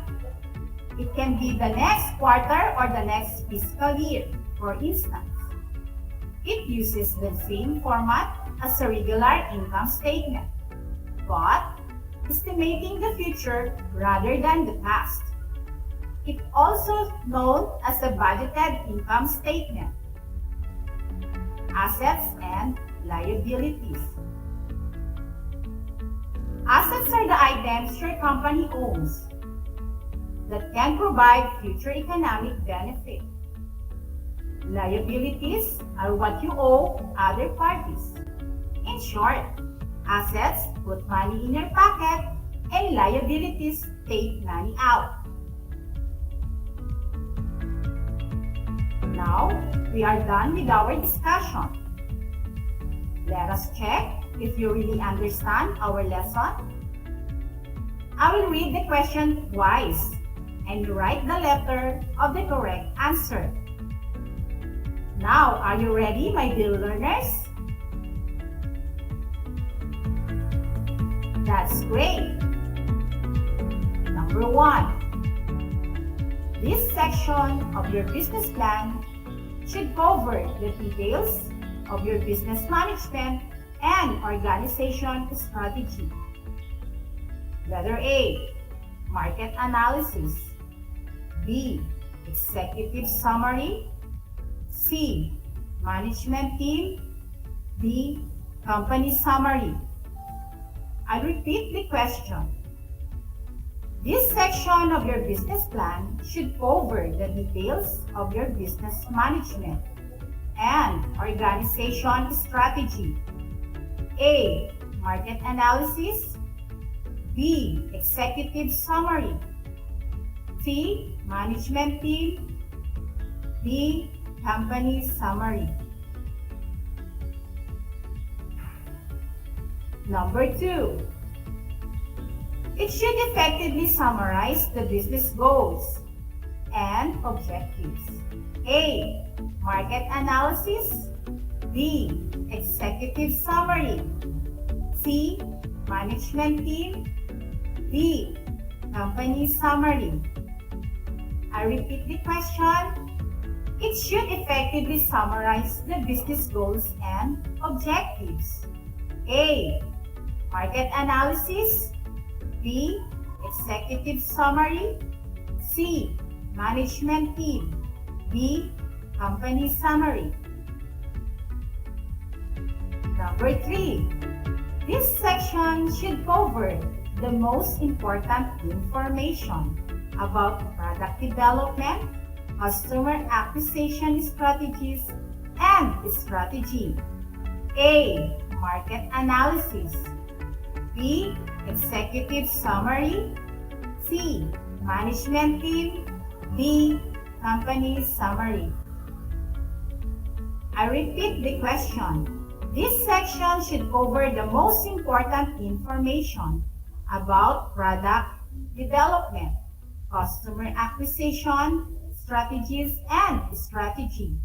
A, market analysis. B, executive summary. C, management team. D, company summary. Number 4. This section describes when, why, and how they built the tech startup. A, market analysis. B, financial projection and needs. C, management team. D, company summary. I repeat the question. This section describes when, why, and how they built the tech startup. A, market analysis. B, financial projection and needs. C, management team. D, company summary.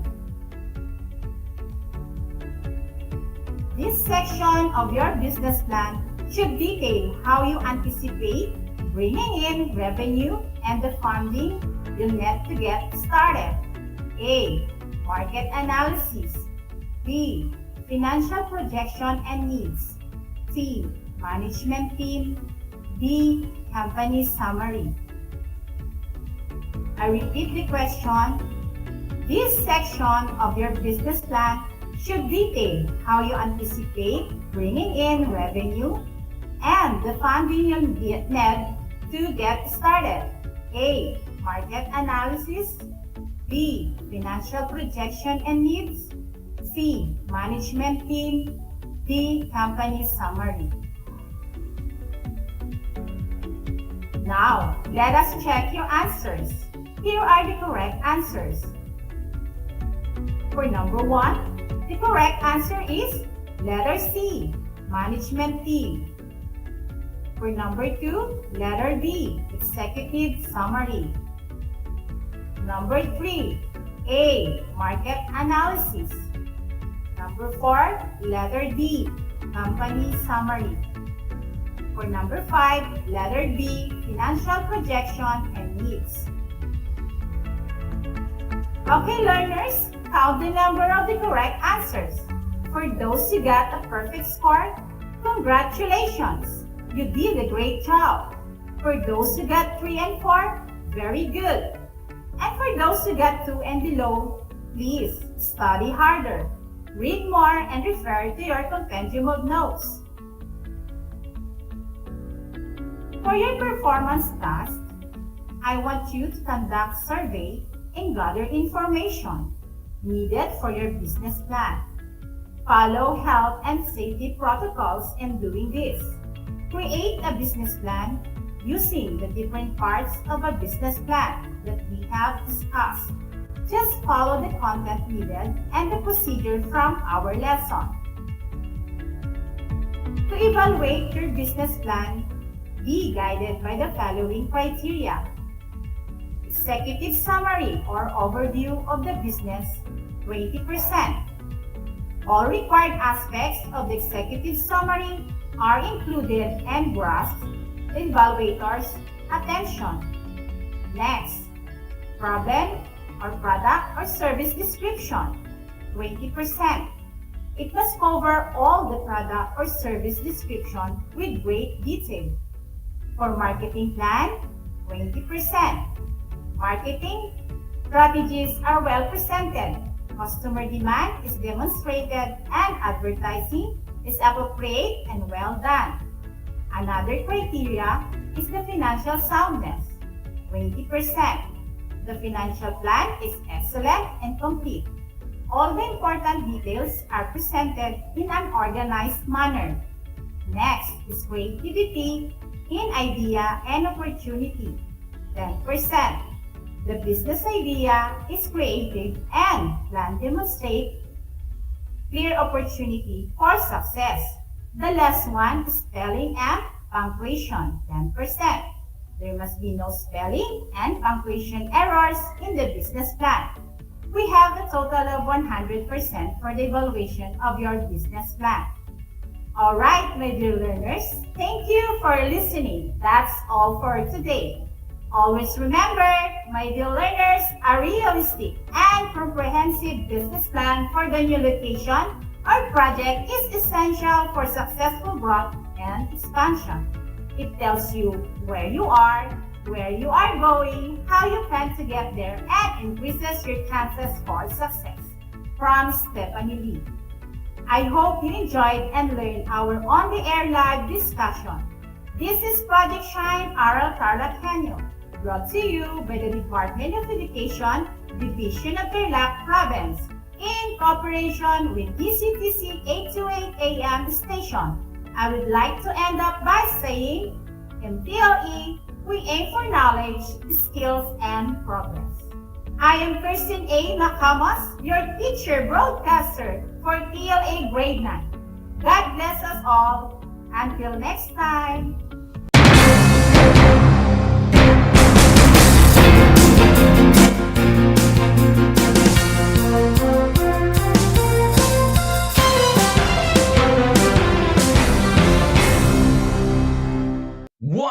One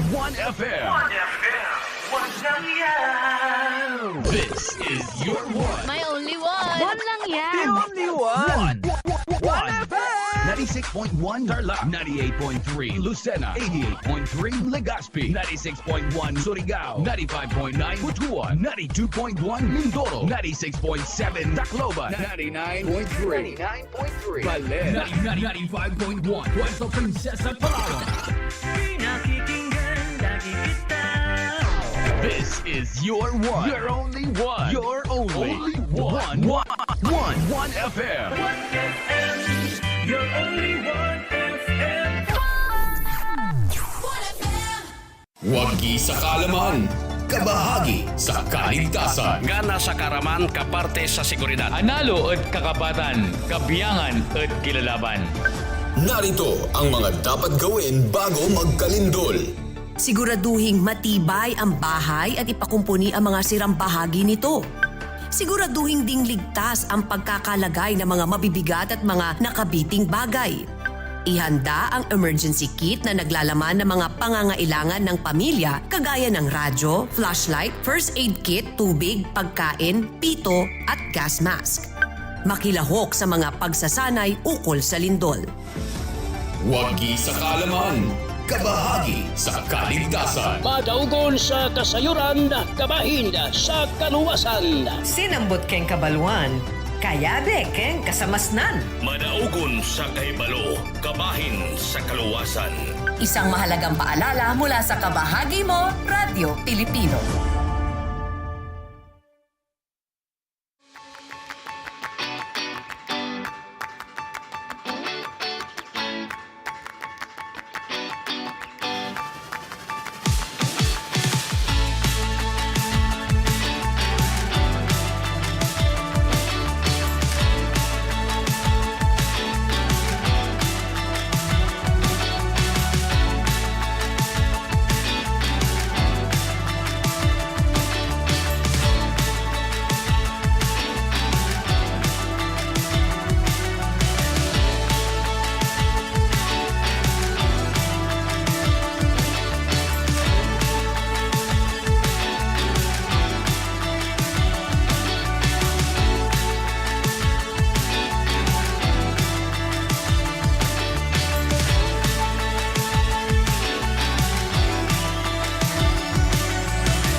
Kumusta mga giliw kong tagapakinig? Nagbabalik ang inyong paaralang panghimpapawid. Aral TarlakHenyo. Sa RTV Tarlac, Channel 26.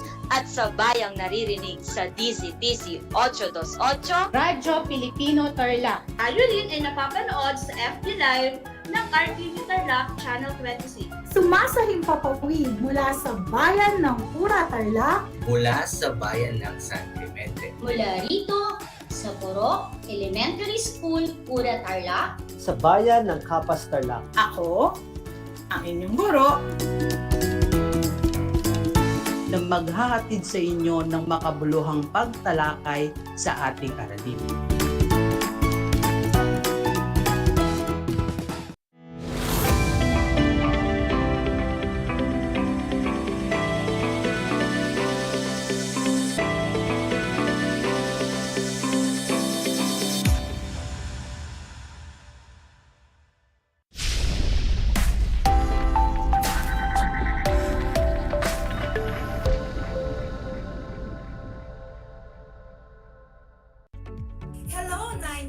Learners, and hi to our supportive parents as well. Welcome to Aral TarlakHenyo here on RTV Tarlac Channel 26. Broadcasting live here at Victoria Tarlac, simulcast over DCTC Radio Filipino Tarlac. I am Hazel Marie B. Cristobal, your teacher broadcaster for Arts 9th grade. Before we start the new lesson, make sure you are holding your printed module so you can follow as I go along with the discussions. Stay in the most comfortable place while listening to this broadcast. Hands off to all distractions, lend me your ears and stay focused on our lesson. At the end of the lesson, you are expected to identify selected theatrical forms from different art periods. If you are watching live on RTV Channel 26, you can type in your answer on the comment box. Now, if you are tuned into DCTC Radio Filipino Tarlac, make sure you have your pen and paper ready. We are now in the fourth quarter, week 1 of Arts 9. Theatrical forms from different arts period. COVID-19 got the majority quarantined at home. This made the movie marathon a trend, aside from the online market and TikTok challenges, of course. Movies entertain us, but do you know that theater was already around before them? Today, we are going to identify the different theatrical forms that evolved throughout the different periods in history. Look at the pictures. What do you think they are about? You might say that they are theatrical plays. Yes, they are, but I'd like you to know that there is more to theater than just entertainment. For one, it mirrors life itself. Another thing is that it is categorized into types that distinguish one from the others. This is called theatrical form or genre. To what theatrical form or genre could these plays belong? Let us now discover. Rituals and ceremonies were upshots of myths and stories told, and theater evolved from them. Theater takes place in a location called teatron, a place of seeing. A lot of people are involved in theater production, but it is the playwright who makes the plot of the story and establishes the story theatrical form. Theatrical form refers to the type or genre of the play performed by the actors on stage. Generally, there are 4 basic theatrical forms, namely tragedy, comedy, melodrama, and drama. It started with tragedy that led to comedy, and together, these 2 theatrical genres become the foundation upon where the modern theater genres are formed. Let us now learn about the different art periods. Letter A, Asian theater. 100 BCE to 410 BCE. Greek theater began in ancient Greece. It began around 700 BC. The theater for this period was consisted of 3 types of drama, namely tragedy, comedy, and satire play. The theater of ancient Rome started in the 3rd century BC. It had varied and interesting art forms such as festival performances of street theater, acrobatics, the staging of the comedies of Plautus, and hyperbole elaborate tragedies of Seneca. Number 1. Tragedy. Deals with tragic events, unhappy endings, defeat of the main character. It is the most admired type of play in Greece. There were only 3 players allowed on stage, a chorus, group up to 15 actors who sang and danced but did not speak, helps in scene transitions. Men perform songs to welcome Dionysus, the god of wine, and women are not allowed to perform. Thespis, the earliest recorded actor in a tragedy play, introduced the use of masks, often called the father of tragedy. Thespian is a common English term for a performer. Comedy plays were derived from imitation. There were no traces of their origin. The purpose of the writer is like holding a mirror up to society to reflect their own bad doings and decide to do right in the future. Satire play contains comic elements to lighten the overall mood or a serious play with a happy ending. It is a combination of tragedy and comedy or tragic comedy. Usually performed after a set of 3 tragedies, it featured choruses of satires based on Greek mythology and with pretended drunkenness, bold sexuality, tricks, and side jokes. The characters lusted after everyone on stage and they delivered the most humorous lines, often at the expense of others. Now, let us discuss about the medieval period. Between 500 BE to 1400, the medieval theater was a source of entertainment and education of residents of the Middle Ages. Though initially tinged with religious zeal, medieval theater went through centuries of evolution, and themes outside of the Bible were eventually accommodated.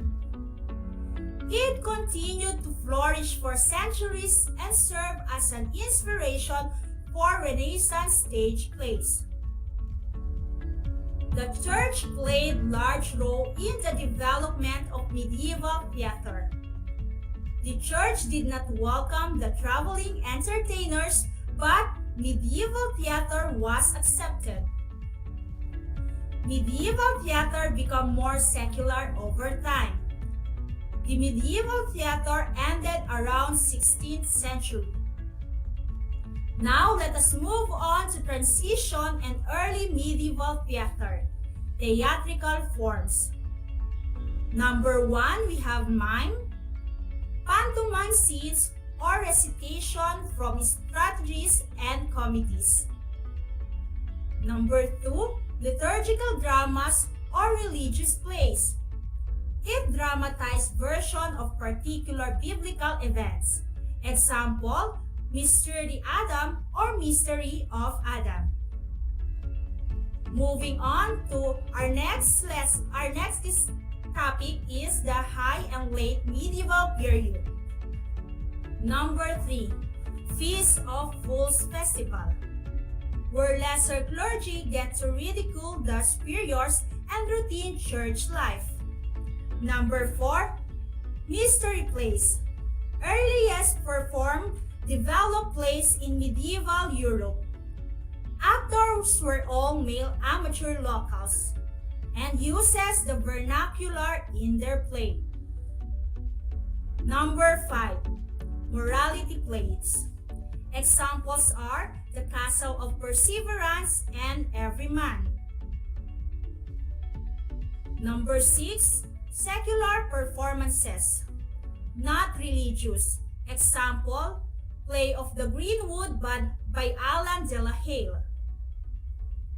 Number 7, farces, comedy with highly exaggerated and extravagant situations. And for our number 8, masque, festive courtly entertainment in the 16th and 17th century was developed in Italy. Let us now discuss about the Renaissance theater between 1400 to 1600. Renaissance theater arts were characterized by a return of classical Greek and Roman arts and culture. During this period, public theaters were developed like emergence of the Commedia dell'arte from Italy, theater troupe that performed lively improvisational playlets across Europe for centuries. Actor-centered requires little scenery and props. Plays come from the lazy or stacked comedic routines that provide the framework of the story from which the actors improvise. History plays, English or European history, tragedy, example, revenge plays, comedy with subgenre city comedy, from the older genres were the pastoral plays, morality plays, tragicomedy, and masque. The companies of players become the foundation of professional players, performing on Elizabethan stage. William Shakespeare is the most famous playwright during this period. Now let us move on to Baroque theater between 1600 to 1750. The theater of this period is marked by the use of technology in current Broadways or commercial plays. Tragedy was the overall preferred genre, but the aristocrats preferred the lighter tragicomedy. Pierre Corneille, a tragedian, produced works that were untragic, having happy endings, like his Le Cid. For English theater, this was a time for Restoration comedies, comedies written during the Restoration period. Sentimental comedy, a genre that counters the immoral tone of Restoration comedies. Its aim was to be more realistic on the nature of human beings that may go astray but return to the right path after overcoming trials. A type of comedy that ends in tears rather than laughter as the main character triumphs over trials.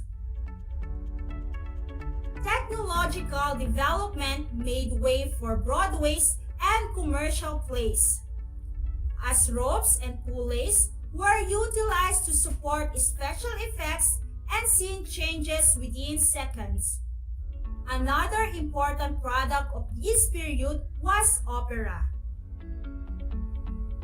Now let us move on to neoclassical theater between 1800 to 1900. This period was a movement where the styles of Roman and Greek societies influenced the theater arts. Theater was dominated by neoclassicism, art forms inspired by the classics. Emphasis was on the exact adherence to the classical unities that has largely contributed to decorum, audience etiquette when watching a play. This period was characterized by lavish and complex scenery costumes, large gesture, and melodrama. Politically satirical comedies outshined the sexual farces of the Restoration. In Germany, historic accuracy in costume and setting was the trend. Theater architecture was greatly improved and German Romanticism theatrical form was introduced. The emergence of the theater movements, realism, depicts life as it is naturally and not non-realism. Symbolism, expressing the intangible or unseen internal feelings by means of visible or sensuous representations. And forerunner of expressionism, express emotion and meaning rather than reality. Naturalism, naturalistic, which was influenced by Darwin's theory of evolution, founded on the belief that one's character is determined by its heredity and environment. Now let us move on to Romantic theater between 1800 to 2000. Melodrama and operas were the most popular theatrical forms.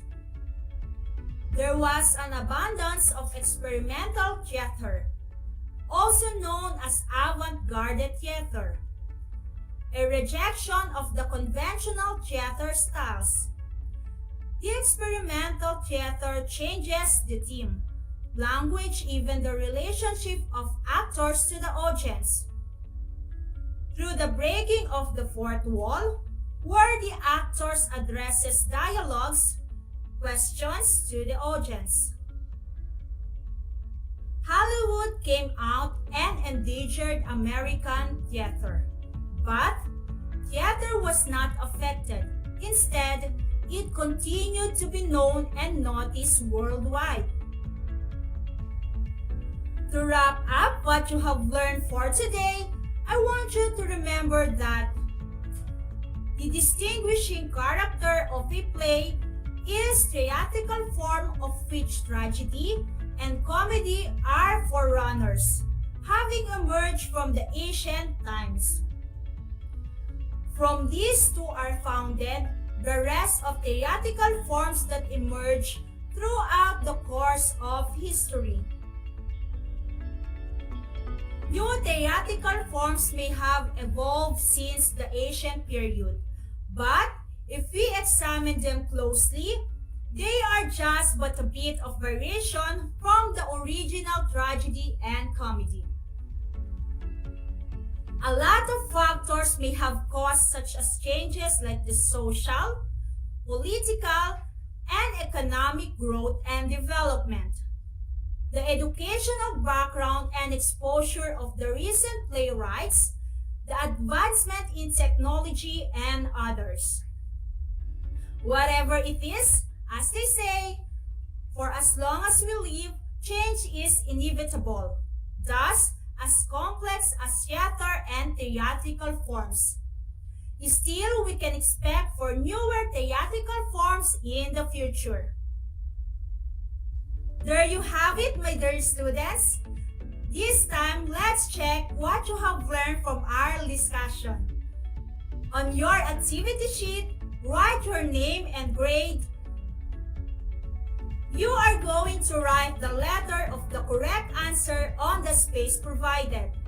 I will give you 5 seconds to answer each time. Let's begin. Item number 1. The theater consisted of 3 types of drama, namely tragedy, comedy, and satire play. Again, for our item number 1, the theater consisted of 3 types of drama, namely tragedy, comedy, and satire play. A. Roman theater, B. Greek theater, or C. Medieval theater.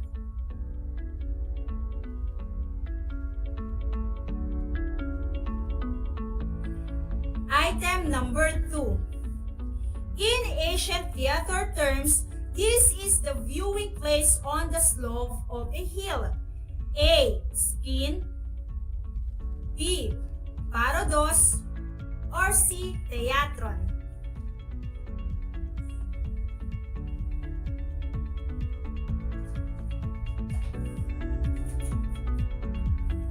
Item number 3.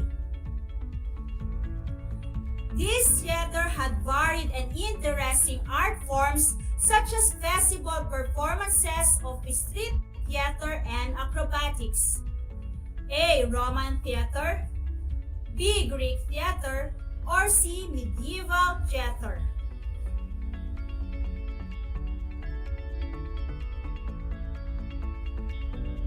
Item number 4.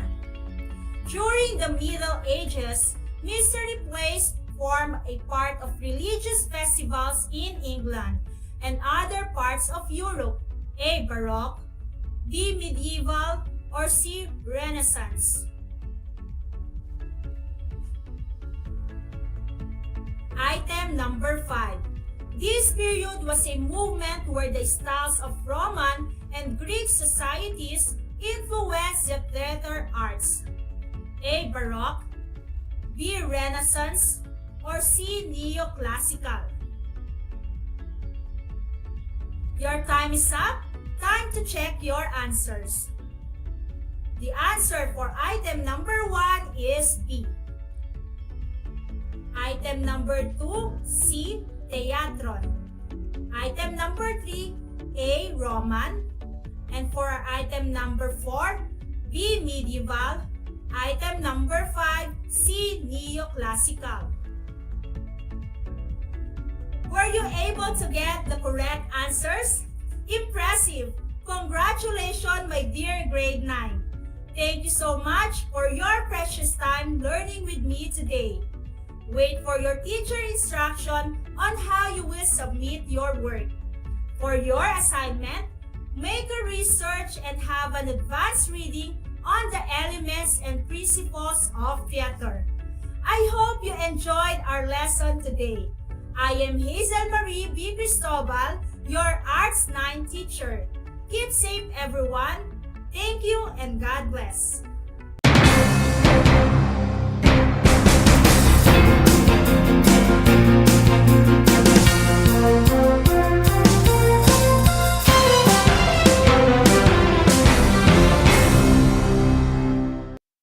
Kabahagi mo Radyo Pilipino. saan mang bahagi ng Pilipinas, saan mang bahagi ng mundo, anumang uri ng pamumuhay.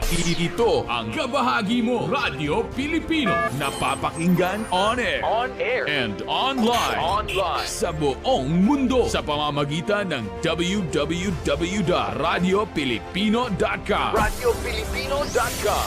Impormasyong may kalidad at serbisyong may halaga. Kasama, katuwang, kapinoy. Kabahagi mo Radyo Pilipino. Radyo Pilipino.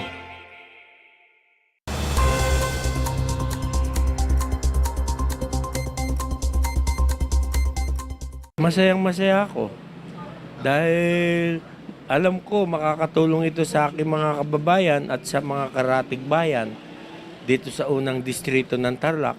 Talagang happy na ako dito sa mga ginagawa natin para sa mga kababayan natin dito sa bayan ng Paniki.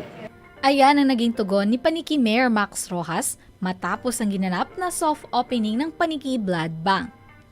Bukod sa Blood Bank, mayroon pang ibang proyekto ang inihahanda nito at ni Vice Mayor Ben Rojas para sa kanilang nasasakupan. Kagaya nung ibinigay ng DOH yung Super Mega RHU na pag-ooperate na nitong buwan na ito, inintay lang namin na yung request ko sa Tarel ko para tuluyan ng magbukas yung Super Mega RHU ko doon sa lupang idinonate namin para doon itayo yung Super Mega RHU. Sa panayam kay Mr. June Paras ng Philippine Red Cross Tarlac, aniya, malaking bagay na mayroong sariling blood bank ang isang bayan. Well, napaka-importante kasi ang in line with the expansion program of the Philippine Red Cross as envisioned by our chairman, no less than Senator Richard Gordon, ang gusto niyang mangyari, ilapit ang dugo sa mga tao sa grassroots. So therefore, itong pagpatayo ng building dito ay kay Mayor Max, napakahalaga nito kasi kaya nung kausapin namin si Mayor Max na magtatayo dito, agad-agad umuo siya kasi ganun ka-importante sa kanya yung blood bank dito sa ating bayan. Kaya ito, susuplayan niya ng dugo itong mga karatig bayan, hindi lang dito sa Paniki, maging sa karatig bayan ng 1st District. Dagdag pa nito, magiging madali na ang paglapit ng dugo sa mga nangangailangan sa bayan at sa karatig na lugar. For easy access, yan ang ating vision ng ating chairman si Senator Richard Gordon na mapalapit ang dugo sa mga taong bayan. Kasabay ng isinagawang soft opening ng blood bank ng bayan ay ang bloodletting activity kung saan ilan sa mga blood donors ang dumalo. Isa sa mga ito ay si Jacob Valdez na nakaugalingan ng mag-donate upang makatulong sa mga nangangailangan. Binanggit din nito na malaking bagay na mayroon ng sariling blood bank ang bayan. Mas okay po, mas convenient na po kasi mas malapit na yung pupuntahan nila pag may mga nangailangan dito na pasyente. Ang naganap na soft opening ng Paniki Blood Bank ay dinaluhan ng kinatawan ng Provincial DOH. Board of Trustees Lydia Ko at James Ko, mayors at vice mayors ng iba't ibang bayan at iba pang mga respetadong individual. Para sa RTV Tarlac, Channel 26, ako si Jam Torio, nagbabalita.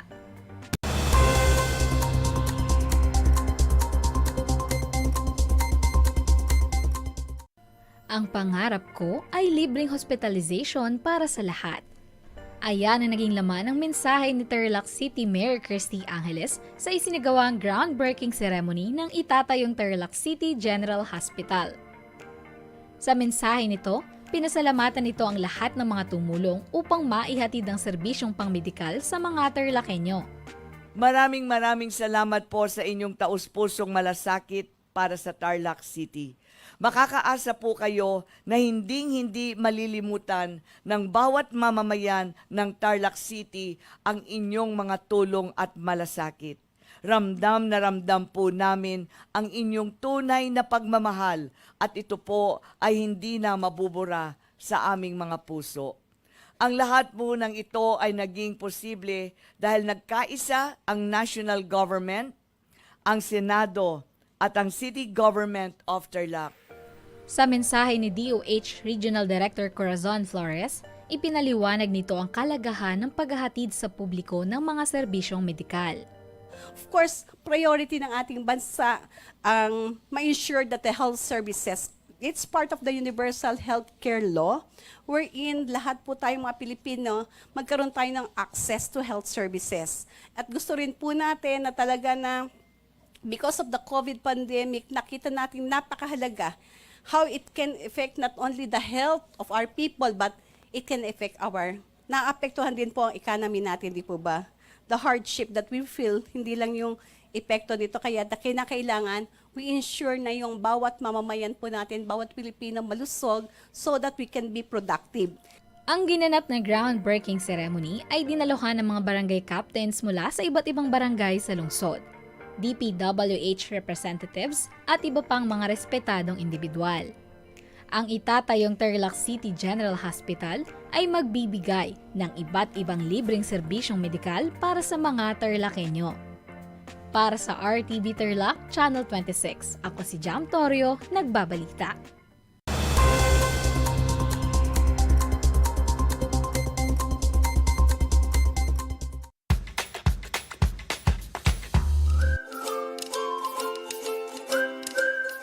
Alam niyo ba na ang jeep ay ang pinakasikat na uri ng transportasyon sa Pilipinas? May nagsasabi na ang pangalang jeep ay hango sa salitang jeepy na ang ibig sabihin ay general purpose or government purpose na naglalarawan ng military jeep na ginamit noong World War II. Pagkatapos ng digmaan, iniwan na ng mga sundalong Amerikano ang libu-libong jeep sa kalsada ng Maynila. Ang matibay at makulay na jeepney nga raw ay truly mestizo dahil sa half local at half foreign na katangian nito. Alam nyo na, yan ang jeepney! Alam nyo ba na ang gitnang Luzon ay tinaguri ang banga ng bigas ng bayan at kamalig ng palay ng Pilipinas dahil dito nagmumula ang malaking produksyon ng bigas sa ating bansa. Ito ay binubuo ng mga lalawigan ng Aurora, Bataan, Pampanga, Nueva Ecija, Zambales at Tarlac. Ugaliin nating manood ng Aral TarlakHenyo Lunes hanggang Biyernes alas 8:30 ng umaga hanggang alas 5:30 ng hapon. Ako si Binibining Pia Izrin Capiral, ang inyong teacher broadcaster sa Araling Panlipunan dito sa Project Shine Aral TarlakHenyo. Lagi nating tandaan ang pag-aaral ng Araling Panlipunan ay tungo sa daan ng pagiging makadiyos, makakalikasan, makatao at makabansa.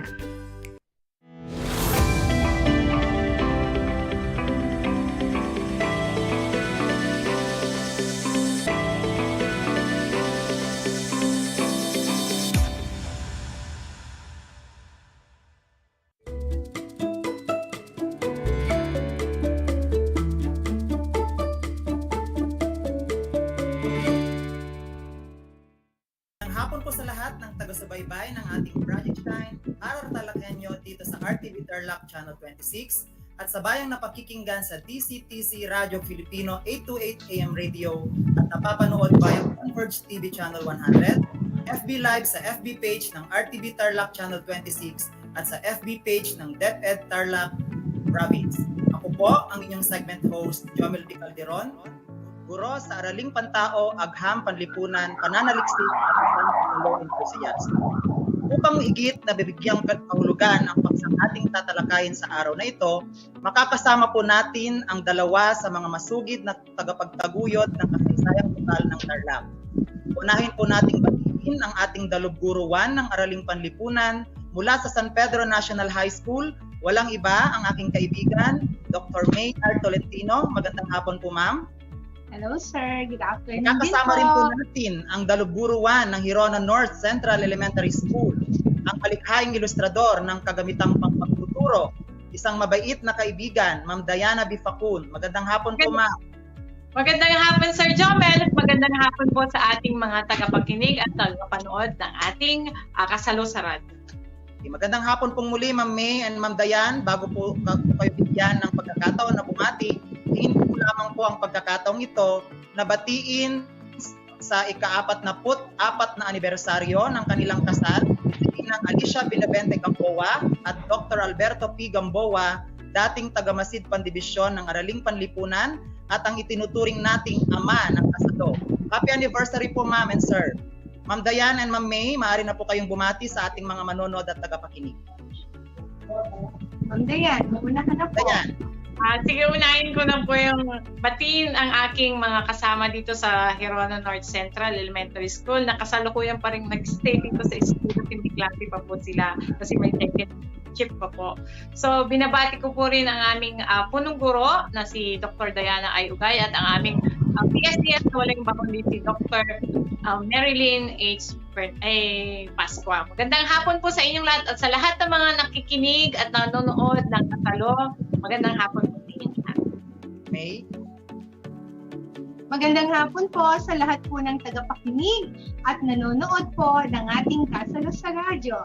So, shout out po sa mga kasamahan ko po sa San Pedro National High School sa pangunguna po ng aming butihing principal na si Madam Marilyn I. Antalan at sa aming PSDS na si Dr. Roger P. Ramos. Welcome pong muli sa ating Project Shine, Aral TarlakHenyo sa Division Virtual Project Kasalo sa Radyo.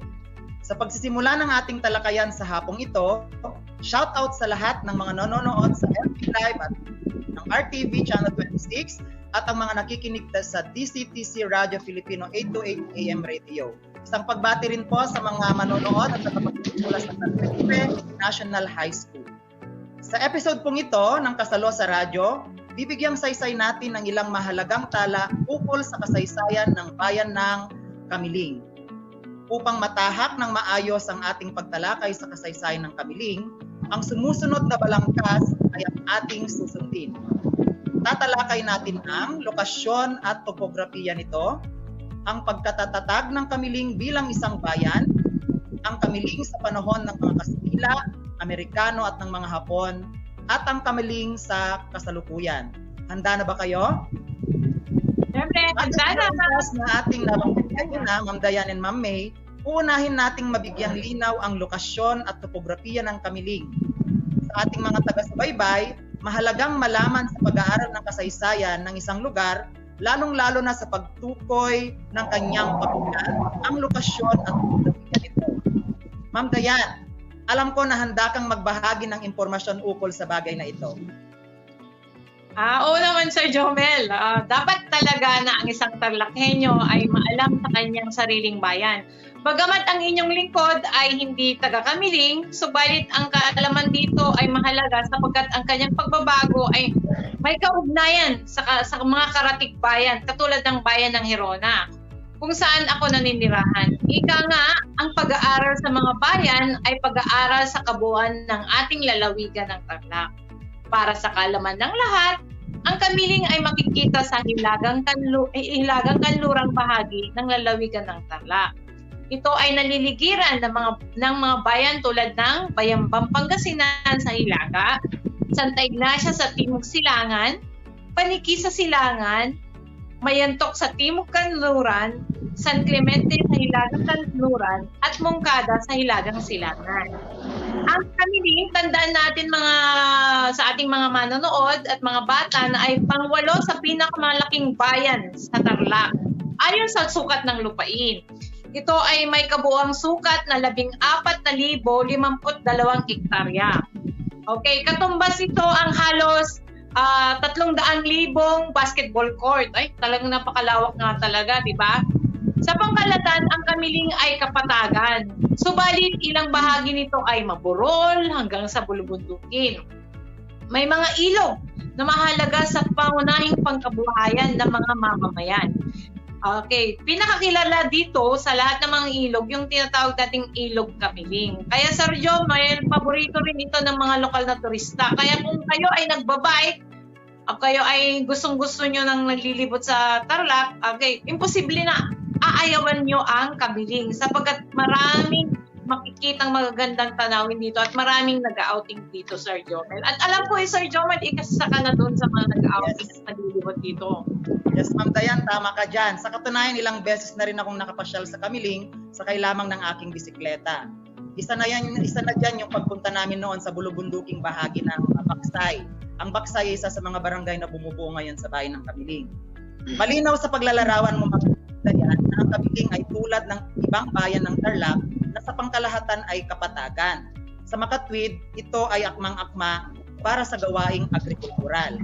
Hindi na tayo magtataka na ang panimula ng pagkabuo nito bilang isang bayan ay nakabatay sa kapakinabangang tinatamasa ng mga unang nanirahan dito. Ma'am May, tiyak ko bilang isang mapagmahal sa kasaysayan, may babahagi ka tungkol sa pagkabuo ng bayan, pagkabuo ng Kamiling bilang isang bayan. Ang ating mga manonood at tagapakinig, kasama na ako dyan, ay tiyak na nakatutok na sa karagdagang kaalaman na may babahagi. Siyempre naman, Sir Jomel, naririto yung ilan sa mga impormasyon na maaari nating ibahagi sa pagkakabuo ng bayan ng Kamiling. Taong 1838 nang ang Kamiling ay nagsarili bilang isang bayan. Dati kasi itong bahagi ng Pangasinan, partikular ng Bayambang, nakakitbahay nito sa kasalukuyan. Noong taong 1834 nang maitatag sa pangunguna ni Padre Juan del Manzano bilang isang bisita o baryo lamang ng Bayambang, Pangasinan, ang nooy tinatawag na Kakamilingan. Kakamilingan ang ipinangalan sapagkat noon ay hitik sa mga puno na tinatawag na kamiring ang lugar na ito. Mahihinuha na ang Kamiling na pangalan nito sa ngayon ay mula sa kamiring. Napalitan na lamang ito ng titik L ang titik R sa pagdaan ng panahon na umayon sa nakasanayan ng mga sumusunod na salinlahi. Malinaw rin na sugo ng simbahang Katolika noon ang nanguna sa pagkakatatag ng Kamiling bilang isang baryo. Datapwat, sentro ng panimula nito ang pagpapalaganap ng Kristyanismo. Kung kaya noon, ito ay kilala rin sa tawag na San Miguel de Kamiling.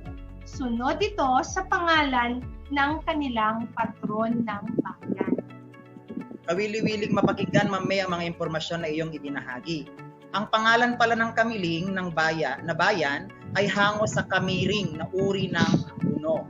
Maalala mo, Ma'am May, nung mga bata tayo, di ba naririnig natin sa ating mga lolo't lola na kapag nagkaroon tayo ng kati-kati, lalo na tayo sa kakahuyan, na tayo daw ay nakamiring. Yes. Diba? May mga kinukuha pa nga silang mga dahon tapos ibinibiti nila sa kung saan tayo nagluluto. Naglulutuan. Yes, sir. Galing din yan sa hango din yan sa puno ng kamiring. So it's a trivia for all para sa mga tagapakinig natin at sa mga manonood. So sa ating mga tagapakinig, tingnan ninyo kung paanong ang kapaligiran ng isang bayan ay nakaiimpluwensya sa paghubog ng pagkakakilanlan nito. Gayunpaman, ang pinakatampok sa lahat sa pag-unlad ng bayan, syempre, ay ang kanyang mga mamamayan. Ma'am Dayan, maaari mo bang ilahat kung sino-sino ang mga naunang na nagtaguyod ng pagsisimula ng pag-unlad nito? Oh yes, Sir Jomel. Oh, magandang yan. Okay, mahaba ang listahan ng timeline ng paninirahan ng mga unang matatawag nating kamilenyo at kamilenya. Tulad ng nabanggit mo kanina, mababakas ang paniniwala na ng kamiling tungo sa pagiging bayan sa pagdating ni Padre Juan del Manzano at ang kanyang mga kasama. Gayunpaman, sinasabing ang mga kapatid nating mga Aita ang mga naunang nanirahan sa kamiling. Ginabubuhay nila nun ang pangangalap ng mga bungang kahoy, pangangaso at pangingisda. Ngayon, dahil nandun na sila, mga Aita, may dumating. Sa pagdating ng mga Pangasinense at Ilocano mula sa Hilaga, dahil na nga ang Kamiling ay dating baryo ng Bayambang, tulad rin ng bayan ng Panikinoon, ang mga Aita noon ay malayang nakakagalugad sa lupa. So, sila yung nandoon dati, mga Aita. And then, nung pagdating ng mga Pangasinense at Ilocano, sila ay napilitang magtungo sa bulubunduking bahagi ng bayan. 4 na pangkat ng mga Ilocano ang mga nandarayuhan sa Kamiling. Sa panahong ito ay naitatag bilang baryo at kalaunan ay isang naging malayang bayan. Unang pangkat, tandaan natin mga nakikinig at sa mga nanonood mayroon tayong 4. Unahin natin yung unang pangkat. Ang pangkat ng Kabugaw na pinamumunuan ni Tranquilino de los Santos. Yan. Sa pangkat Sarat na pinamumunuan ni Alejandro Agustin. Pangkat Sinait na pinamumunuan ni Lorenzo Gabriel at ang pangkat Paway na pinamumunuan ni Pascual Kabakungan. So anong mapapansin nyo sa 4 na pangkat? Kabugaw, Sarat, Sinait, at Paway. So anong nakukuhan po natin doon, mga kasama? So ito ay mga bayan sa probinsya ng Ilocos. So doon pala nagmula yung mga sumunod na nanirahan after ng mga Aita doon sa 4 na pangkat yun, Sir Joel. Yes, Ma'am Dayan. So mga Aita, Ilocano, Pangasinense, ang mga naunang nagtatag ng pamayanan sa Kamiling. Walang duda kasi, Ma'am Dayan and Ma'am May, marami sa mga naninirahan sa kasalukuyan doon ay Ilocano at Pangasinense ang ginagamit na lokal na wika. Diba? Kabahagi nila sa pagpapaunlad ng bayan. Ngunit syempre sa panahong ito ay naging baryo hanggang sa maging bayan, may mga nanguna sa pamamahala. Nagpasimula ng mga plano tungo sa positibo nitong pag-unlad.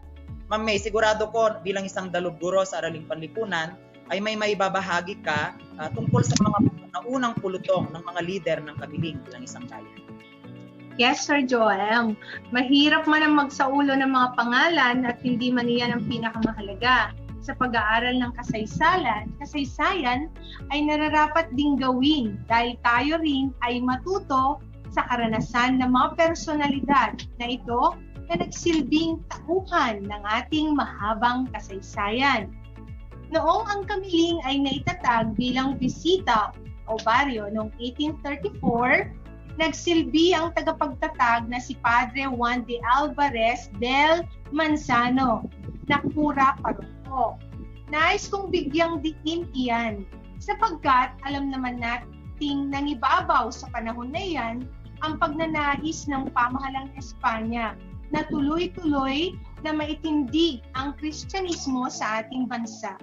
At ang Kamiling ay hindi naiiba. Sa katunayan, ang pinakalumang simbahang Katoliko sa Tarlac ay nasa Kamiling. Ito ay ang simbahan ng San Miguel Arcangel na noong 1997 ay sinira or nasira dahil sa sunog. Ang alam ko ay patuloy ang pagnanais na ito ay mapanumbalik sa dati nitong itsura. Sana nga may balik nga ito sa dati niyang itsura. Sa panahong ding iyan, mula 1834 hanggang 1837, ang Kamiling ay naging purok komisyon sa pangunguna naman ni Don Francisco Soriano, na siya ring naging pinakaunang pampurok komisyoner. Sumunod sa kanya, sina Don Domingo Claudio noong 1835. Si Don Bernardo Bugarin naman noong 1836. At noong 1837, ito naman ay pinamunuan ni Don Pascual Kabaktuman. So yun yung ilan lamang sa mga namuno. So nang magsarili naman yung bayan noong 1838, naging unang gobernador silyo naman si Vicente Galcin hanggang 1855. Sinundan naman ito ni na Don Domingo Monzon mula 1856 hanggang 1860. Si Don Narciso Guting mula 1881 hanggang 1886. Sumunod din si Don Lorenzo Felix mula 1891 hanggang 1892. At si Don Benaventura Torres mula 1893 hanggang 1897. So yun yung ilan sa mga namuno sa bayan ng Kamiling, Sir Joel. May tingin ko kung mabibigyan lang tayo ng mas mahaba pang oras, mas marami pang makasaysayang personalidad ang mahuhukay natin sa kasaysayan ng Kamiling na itinuturing din natin na old lady in the northwestern part of the province of Tarlac bilang isa sa pinakamatandang munisipalidad ng ating probinsya. Babalikan ko kayo mamaya, Ma'am May, ukol sa bagay. Yes, sir. Sa ngayon, Ma'am Dayan, tingin ko may mahalaga na tayo ay magbahagi pa ng ating kaalaman ukol sa Kamiling sa panahon naman ngayon ng mga Kastila, lalo na sa panahon ng himagsikan. Ma'am Dayan? Actually, sir, hindi natin may isasantabi ang kontribusyon ng Kamiling pagdating sa himagsikang Pilipino, yung kanilang kontribusyon sa himagsikang Pilipino. Okay. Mula na sa kamay ng mga nanakop na Kastila, sumama ang mga Kamilenyo na ipaglaban ang katipunan. Isang tubong Kamiling na nakapag-aral noon sa Maynila na kung saan unang pumutok ang pagkikipaglaban ng mga katipunero ang nagtatag ng isang panghukbong samahan sa ilalim ng hukbo ni General Francisco Macabulos. Siya ay walang iba kundi si Liberato Aveiro na nakipaglaban sa pamumuno ni Don Buenaventura Torres.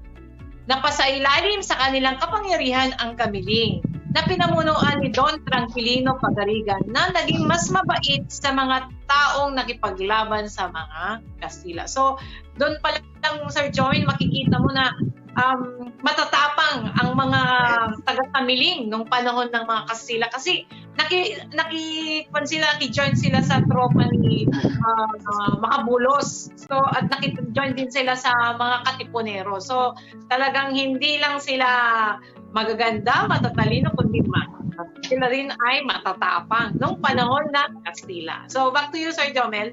Hindi na nakapagtataka yan, Ma'am Dayan, na masampot ng tuwiran ang Kamiling sa laban ng mga katipunero sapagkat alam naman nating lahat, di ba? Ang Tarlac ay kabilang sa 8 unang lalawigan ng Pilipinas na naghimagsik laban sa mga Kastila. Kaya nga, di ba, kung matatandaan ninyo sa itinuro sa atin ang ating mga guro noon, isa sa mga 8 sinag ng araw sa ating watawat ay sumisimbolo sa lalawigan ng Tarlac. Sa panahon naman ng mga Amerikano, Ma'am May, ano po ang kalagayan ng Kamiling? Alam naman natin, Sir Joem, na pagkatapos ng mga Kastila, sumunod na nanakop ang mga Amerikano. So, ang pag-aakala ng mga Pilipino ay kaibigan natin sila. Pero ng kalaunan ay lumabas ang tunay nilang mga interes sa ating bansa. Ngunit di rin nagtagal ay nag-alsa rin ang bayan ng Kamiling. Kagaya ng sinabi kanina ni Ma'am Dayan, pinakita muli ng mga taga-Kamiling na sila ay matatapang na lahi. Nang dumating ang mga Amerikano sa Kamiling, nakita nila ng bayan ay payapa. Ito ay dahil ang mga plano ng mga Pilipino sa labanan ay karaniwang sinasagawa sa mga di aakalaing mga lugar ng mga tinuturing ng mga Amerikano na rebelde, tulad ng mga kumbento at simbahan. So pinapakita lamang doon na magaling mag-strategize ang mga taga-Kamiling. Si General Francisco Macabulos ay sinasabing sa panahong ito ay kasama ng mga natitirang katipunero sa Sitio Tangadan, Labni, Mayantok na noon ay bahagi pa lamang ng Kamiling. Kabilang din sa kilalang personalidad sa panahong ito ay si General Pedro Pedroche na hindi naging kasundo ni General Macabulos dahil na rin sa pamamaraan nitong taliwas sa kanilang ipinaglalaban.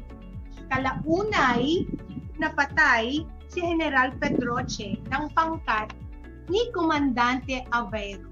Pinupuna ng iba ang pangyayaring ito sa kasaysayan ng Kamiling bilang pagtataksi. Sa panahon din ng mga Amerikano, Sir Joem, nahiwalay ang mga bayan ng Santa Ignacia, San Clemente at Mayantok bilang mga nagsasariling bayan. Dating mga baryo kasi ng Kamiling ang mga ito. Dahil din sa edukasyon, ang isa sa mga pangunahing isinusulong ng mga Amerikano sa Pilipinas, which is alam talaga natin yan. Yan yung sinasabi at talagang trademark pag sinabi mo pananakop ng mga Amerikano. Kabilang ang Kamiling sa mga lugar na nagkaroon ng mga pagtatayo ng mga paaralan gaya ng mga gusaling Gabaldon.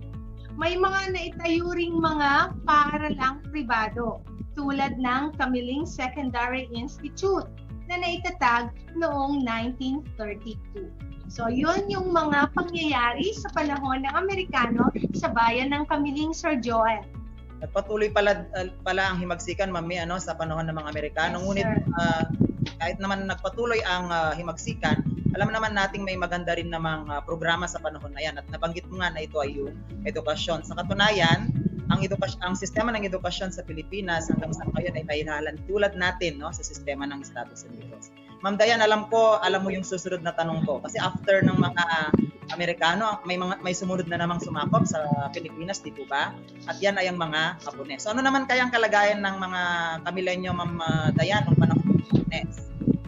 Gaya ng ating napakinggan mga unang episode ng Kasalo, Sir Jomel, isa ang lalawigan ng Tarlac, di ba, na isa sa mga lalawigan na binomba, isa sa mga unang binomba ng mga Hapones. So, siyempre, kabilang na doon ang bayan ng Kamiling.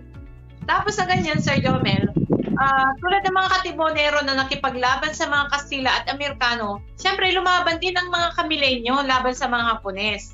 Ang mga naging pinuno ng bayan ng Kamiling sa panahon ng Pilipinas na sakop ng mga Hapones ay ang mga sumusunod.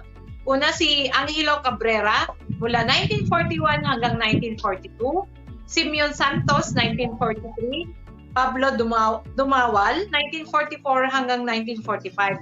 Alam natin na naging lumaya ang bansa mula sa mga Hapones ng panahon ng 1945 nang sumuko ang mga Hapon sa Allied Forces matapos bombahin ng Amerika ang Nagasaki at Hiroshima. Isang taon nakalipas niyan, Sir Jomel, tuluyan na rin pinalaya ng mga Amerikano ang Pilipinas noong July 4, 1946. So, alam naman natin na halos daw maiksi nga lang ang mga pag-stay ng mga Hapon. Tama ka dyan, Ma'am Dayan, na lumaya nga ang Pilipinas mula sa mga Amerikano noong 1946. Naging simula iyan ng pagpapanumbalik ng Pilipinas bilang isang republika na alam naman nating teritoryo na walang mananakop. Sa makatwid, nagsimula ang pagsisikap hindi lamang ng mga Kamilenyo kundi ng sabayalang Pilipino sa pagpapaunlad ng bansa hanggang sa kasalukuyan. Ma'am Dayan and Ma'am May, kumusta naman ngayon ang Kamiling sa iba't ibang aspeto sa kasalukuyan? Sa ating mga tagapakinig at manonood, ang Kamiling sa kasalukuyan ay binubuo ng 61 barangay. Isang Kamiling sa mga bayan ng Tarlac na may tuturing na may mabilis na pag-unlad ayon sa kita at ekonomiya.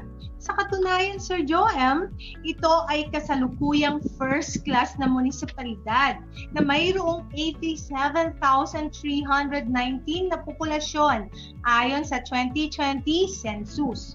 Maliban sa may tuturing na maunlad na ekonomiya, ang Kamiling din ay maituturing na maunlad sa pamanang kultural at likas na yaman. Maituturing ang mga ito na dahilan ng pagdagsa ng mga lokal na turista. Baka naman gusto ninyong bisitahin ang mga sumusunod. Luma at bagong simbahan ng San Miguel Arcangel, Maria Clara Museum, Maria Clara Town Plaza, Mount Damas, Ubod Falls at Pias Falls. So kung minsan nakakakita ako ng mga pinupost ng mga friends ko sa Facebook, so napapasana all na lang talaga ako. Sana all talaga. Ma'am Dayan, Yes. kayo? Siyempre sir, pag hindi mo nakita at natikman ang mga ito, talagang hindi ka talagang nagpunta ng Kamiling. Ano yung mga yun sir? Kasama na dito yung number 1, yung chicharon o bagnet. O yung kilala bilang chicharon Kamiling. So, sa mga kakanin naman na paborito natin tulad ng tubig, pinait, patupat, at inuruban.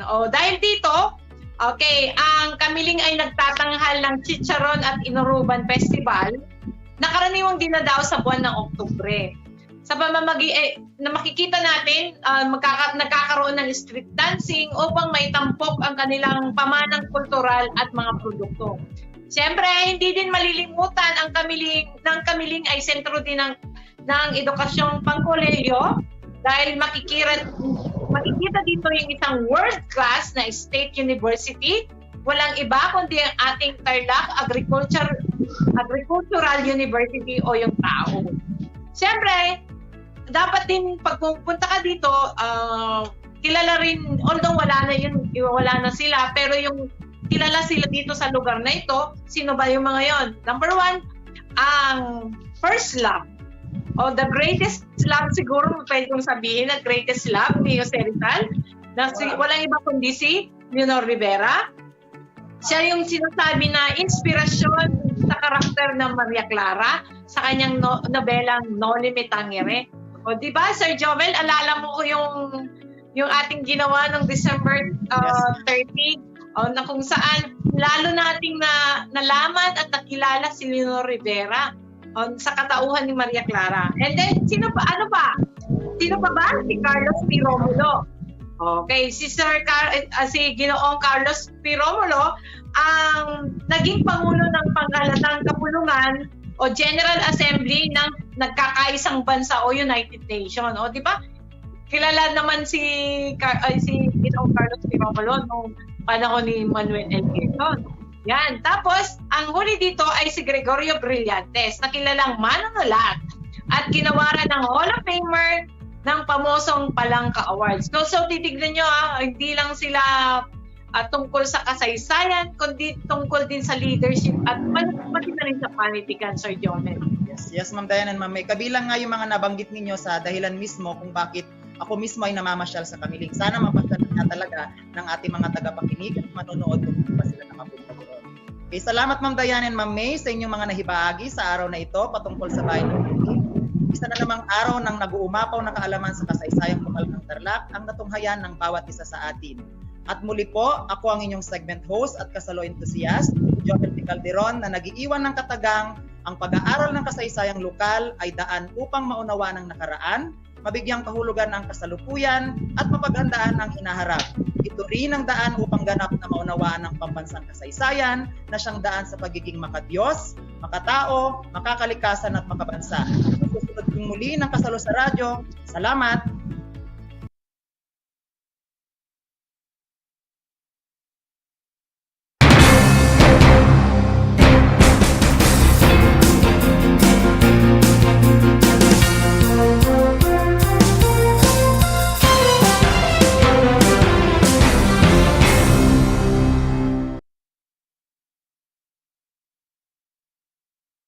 Alam niyo ba na ang gitnang Luzon ay tinaguri